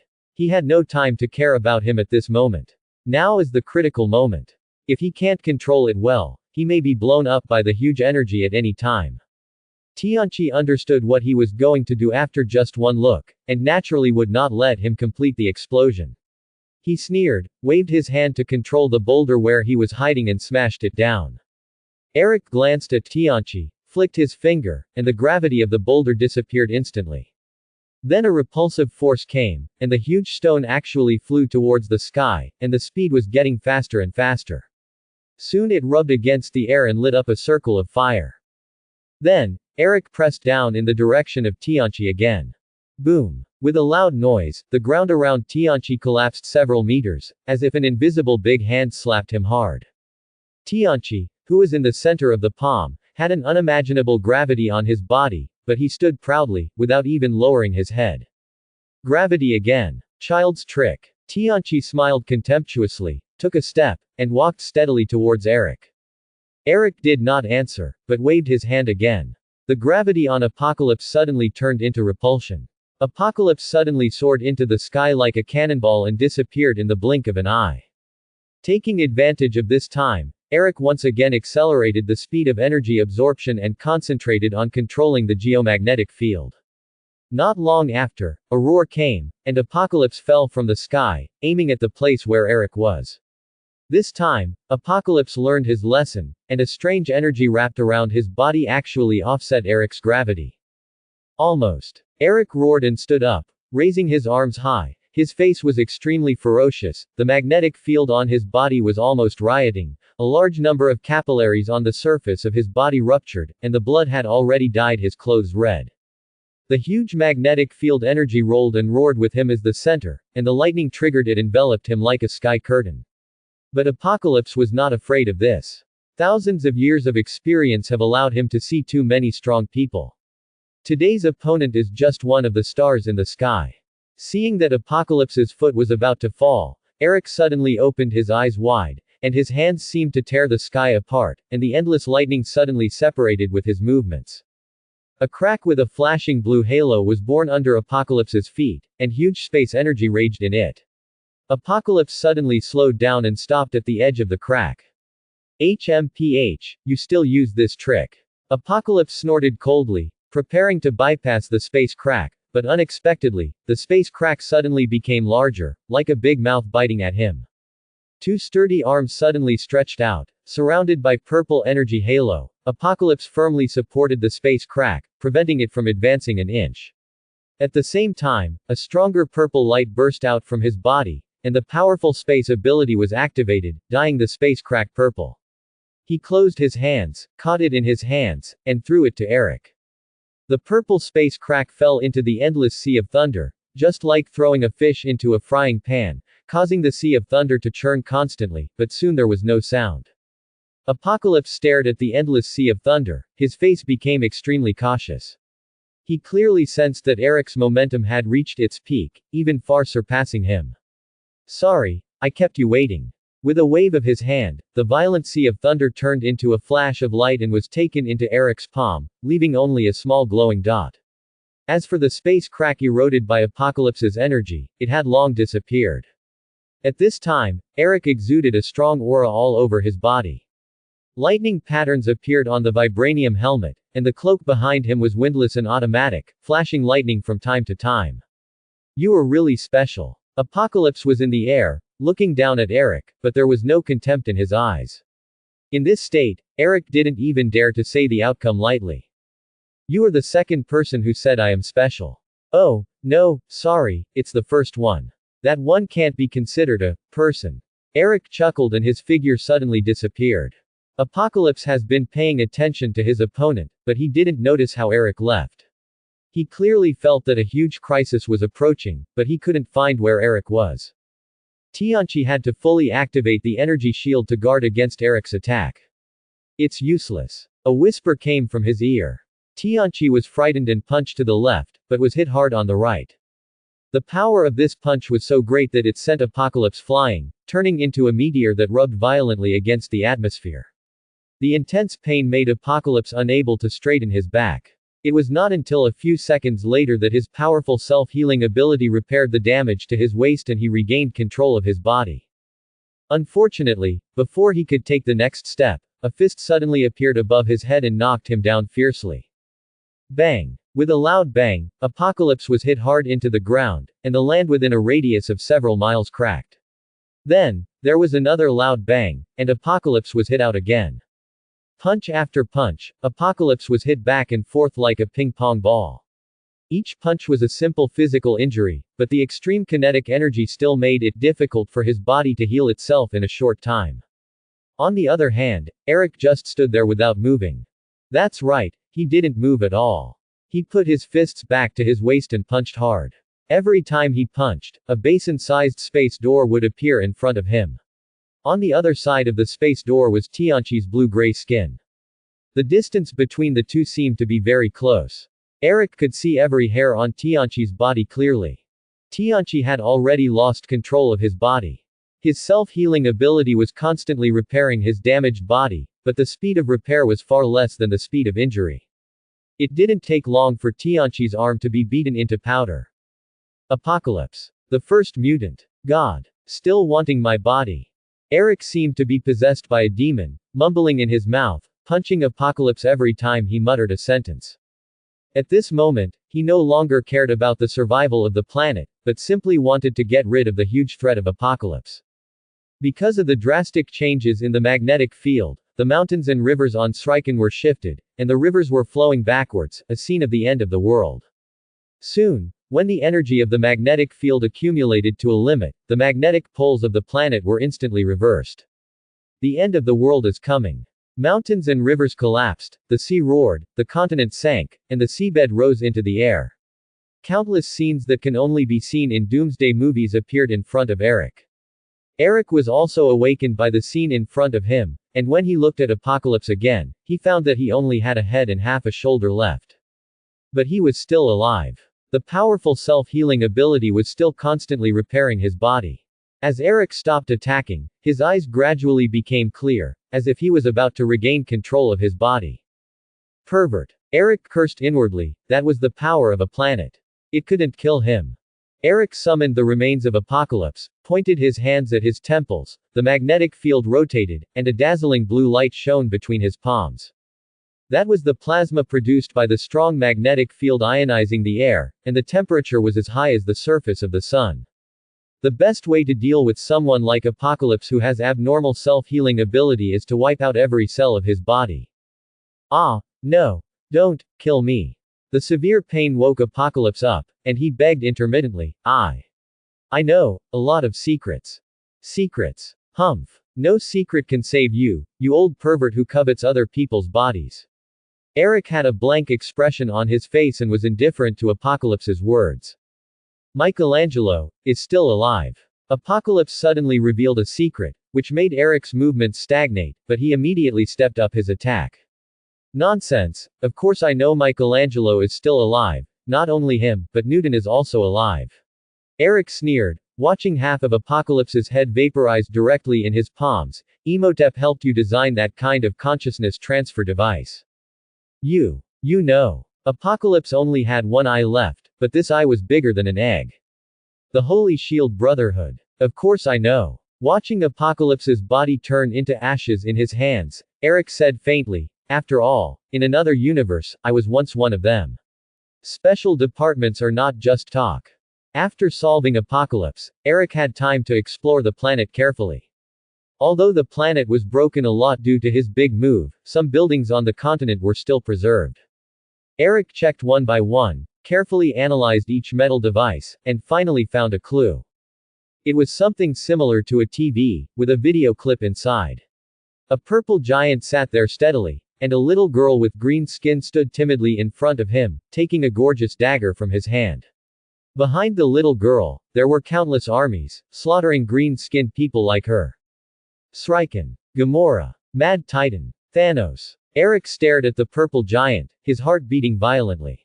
It was because of this person that he abandoned his original universe and traveled to this universe. It seems that Gamora has been adopted as Thanos' daughter. Well, if you calculate the time, it's about this time. Eric lowered his head, his palm against his chest, and the past flashed before his eyes. After a long while, he breathed a sigh of relief. Thanos, I was scared in the last game, but I won't retreat in this game. Back on Earth, Eric had put away his helmet and cloak. This outfit was not suitable for appearing on Earth. Just after passing through the portal, he was shocked by the scene in front of him. He never wanted to fight, but his carefully selected teammates were completely defeated. First, Hank vs. Mystique. This old otaku has always been secretly in love with Mystique, but in terms of ability, he can be said to completely suppress her. Moreover, Mystique will never hurt his life, which is why Eric asked him to deal with Mystique. But now, Hank was actually subdued by Mystique. And the price Mystique paid was just a few scratches on her arm. Hank, are you deliberately letting him go? Eric was speechless, and an electromagnetic pulse knocked Mystique down. No, Eric, no, I didn't, Hank was incoherent and slurred, and his super high IQ couldn't save his clumsy eloquence. Eric shook his head and pointed at Mystique and said, watch her, don't make trouble again. On the other side, Jean vs. Storm. Originally, according to Eric's idea, Jean only needed to use her psychic power to control Storm, which could be said to be the easiest one among all the opponents. But he never expected that Jean would not use the simple and convenient psychic power, and only use the ability of telekinesis to fight Storm. Jean, what are you doing? Eric looked disappointed. The two big girls stopped immediately when they saw him coming. Jean looked at Eric carefully. Professor Charles told me to try not to use psychic power. You are so obedient. Eric rolled his eyes and waved at Storm. Professor X didn't let Jean use her psychic powers because he was afraid that she would overuse them and release the sealed phoenix. Aurora, why are you here? Uncle Eric. Storm looked at him with a dodge in her eyes, but more of the expectation of meeting her idol. Was it you who controlled the solar storm that time? I want to be as powerful as you. You don't know, T'Challa doesn't believe me, he doesn't believe that anyone can control the solar storm. Storm chattered for a while, resentful of her fiancé's distrust. After comforting the too big Lolita, Eric rushed to rescue Cyclops Scott, the handsome boy, who was now being chased and beaten by Psylocke. With a tap of her fingers, the gravity on Psylocke's body instantly increased dozens of times. Her physique was very good, but it was not enough to withstand dozens of times the gravity, and she was immediately pressed to the ground and couldn't stand up. Scott, what are you doing? Don't you know she's a warrior? Are you a magician? You're hanging her and flying a kite. Haven't you played online games? Do you need me to teach you this basic operation? Scott was confused. Sir, what is an online game? What is kite flying? I'm a mutant, not a magician. And, didn't you say her brother is very powerful? I didn't dare to use my full strength. Eric. After dealing with the three minions, Eric straightened his clothes before going to meet his peers. Red Tank is also no match for Magneto. Eric knows this very well. The reason why he is asked to deal with Magneto is just because his skin is thick enough and he can drag him back. Just like now, Magneto is flying in the air, and Red Tank is looking for rocks everywhere on the ground. As long as Magneto wants to leave, he will hit him with rocks. If he can't hold him back anymore, he still has an Eric left in his pocket. His bag of tricks. But now it seems that this trick is no longer useful. You are finally back. I have some questions and I hope you can answer them. Magneto seemed not surprised by Eric's return. Don't be so troublesome. Eric flew to the opposite side of Magneto, looked at the old fellow, pointed out, and sent an electromagnetic wave containing a large amount of information. Magneto accepted it with concentration, his expression becoming more and more incredible. Looking at young Eric, his eyes widened. Is this true? It's true. Eric spread his hands and said with a smile. So, what is the future of mutants? Magneto is indeed Magneto, the leader of the Brotherhood who is willing to make enemies of the world for the sake of the future of mutants. Having just learned Eric's identity, his first question was for the mutants. Max, you have to understand that mutants have always been just a part of humanity. Eric sighed and said, mutants are experiments done by the gods on humans, and humans are the source of mutants. No. Mutants are evolution. They are the future of mankind. Eric's words seemed to shake Magneto's lifelong belief, making his voice almost roar. Marx, don't deceive yourself. You should have discovered that the birth of mutants is cyclical. Now, or more than 10 years ago, was the peak moment for the birth of mutants, but in recent years, with the awakening of the X gene, it has become increasingly difficult. Perhaps in a few decades or hundreds of years, even without the influence of external forces, it will be difficult for mutants to be born again. Quote. This is impossible. Magneto roared, the magnetic field around him rioted, and a large number of metal objects flew around. Eric raised his hand and stroked it gently to calm the rioting magnetic field, and then shot Magneto an electromagnetic pulse to calm his emotions. As early as more than 100 years ago, British scientist Nathaniel S. proposed this theory. Unfortunately, he was right. Eric stepped forward and patted Magneto on the shoulder. Take him to the ground. Mutants, do you really have no future? Magneto closed his eyes silently, as if he had aged dozens of years in an instant. The prosperous period of mutants is only about a century. Even if mutants rule all mankind now, mutants will still return to humans in a few decades. Decades. Then I want these decades.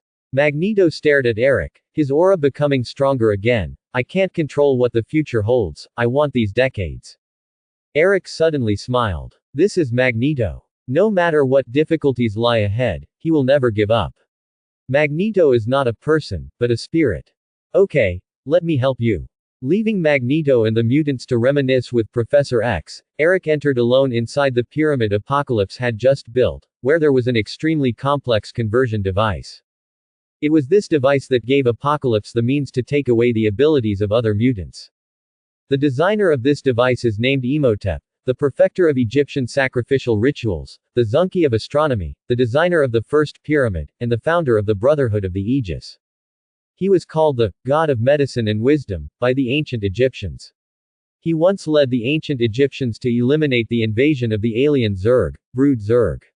At that time, Apocalypse was just one of his subordinates. He founded the Brotherhood of the Aegis, an organization that continues to this day, and many famous figures in history have been members of this organization. Michelangelo, Zhang Heng, Galileo, Leonardo da Vinci, Newton, Tesla, Howard Stark. Familiar names make up the most brilliant and secretive organization in human history. It is the least famous and has the greatest influence on human history.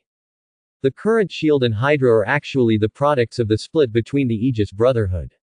The eagle logo of Shield is derived from the eagle-shaped pattern on Imhotep's shield. In a sense, Shield and Hydra are two sides of the same coin. Eric felt the complex metal structure inside the pyramid, looking through the huge pyramid and staring at the pure gold spire at the top of the tower. What a genius design! How many years ahead of human society is the Holy Shield Brotherhood? It's a pity that I only checked the records of the Cosmic Cube. Eric secretly thought that it was a pity that when he was in the Emperor Thanos universe, in order to find a way to break the barriers of the universe, he tried every means to join the Aegis Brotherhood. It was there that he found the idea for that method, and found a small fragment of the Tesseract. I wonder if the Holy Shield Brotherhood of this universe will accept me. Eric was thinking wildly, waving his hand, extracting all the metals from the pyramid, kneading them together and sinking them into the ground. The materials of this device are nothing special, they are all ordinary gold and the like. The truly valuable ones are the complex patterns inside the pyramid, which have been memorized by Eric. The remaining gold reorganized by Apocalypse material is of no value to him. Apocalypse has been destroyed, and his 4 horsemen are not worthy of their name. There is no obvious hatred between them and Eric and his group. After learning that Apocalypse is dead, they quickly abandoned their former master and boarded Hank's plane. Magneto and Mystique followed Apocalypse for the future of mutants, and Storm and Psylocke for power. Hank and his group came here to rescue Professor X, who was betrayed by his best friend. The group had different purposes, but they all got what they wanted.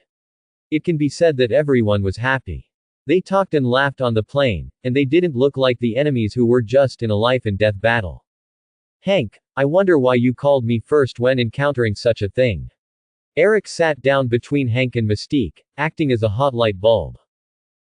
Eric. The good time was interrupted by Eric. Hank seemed a little embarrassed. Because you are Eric, your name is the first in the phone book, of course I will call you first.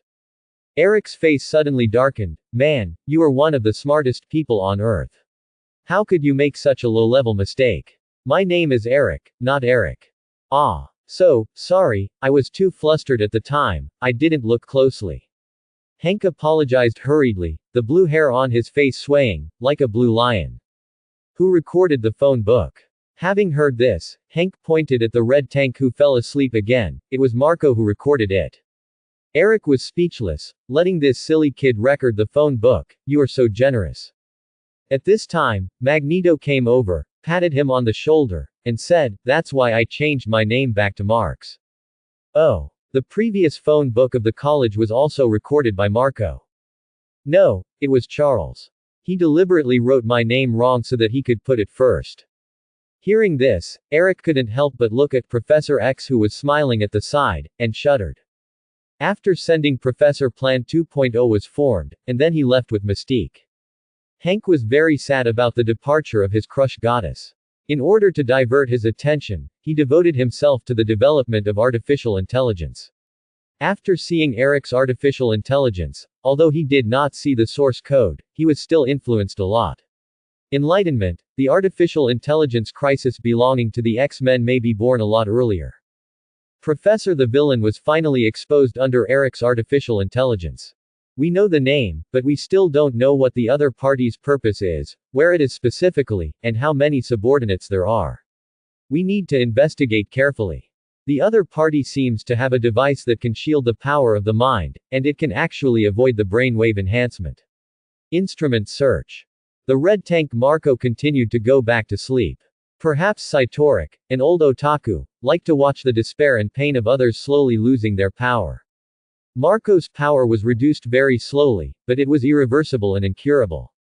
Little Storm was left at Xavier Academy for Geniuses by Eric. If she wanted to continue to become stronger, there was no more reliable way than studying. Even Eric had been studying the knowledge of the 4 basic powers. What surprised Eric the most was Lingdi. This girl actually took the initiative to throw herself into his arms.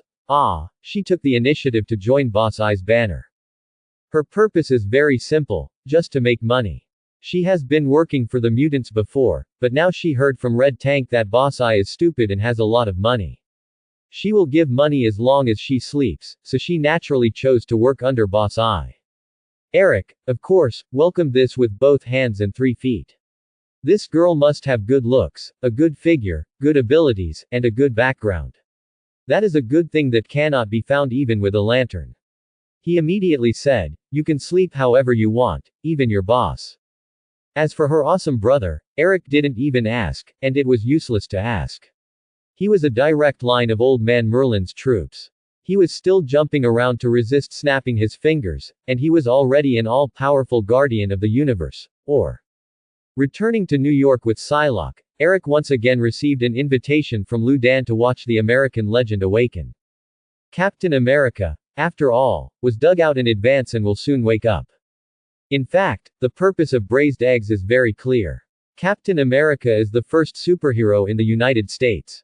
He has very strong abilities, but in modern society, his symbolic meaning is far greater than his abilities. As the director of S.H.I.E.L.D., he naturally doesn't want anything to happen to Captain America, but after being frozen for more than 50 years, no one dares to guarantee that this captain is still the same captain as before. He called Eric over just to prevent some accidents. Situation occurs. "Mr. Eric, thank you very much for finding him." As soon as they met, Coulson grabbed Eric's hand and kept thanking him. His expression was as excited as meeting an old comrade from many years ago. "It's easy. I like him too." Eric smiled and took out his hand. If he held it like this, it would easily cause some misunderstandings. Didn't he look at the eyes of other people around him and become ambiguous? "Really, are you also a fan of his? No wonder you have to go through so much trouble to find him. I have collected a lot of captain's cards, many of which are out of print. I will ask him to sign it for me later.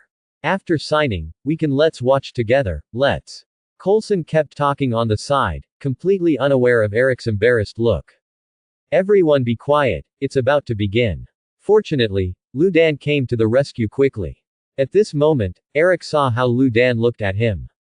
On the monitoring screen, a nurse injected Captain America with the last tube of medicine, exited the room, and waited for orders outside the door.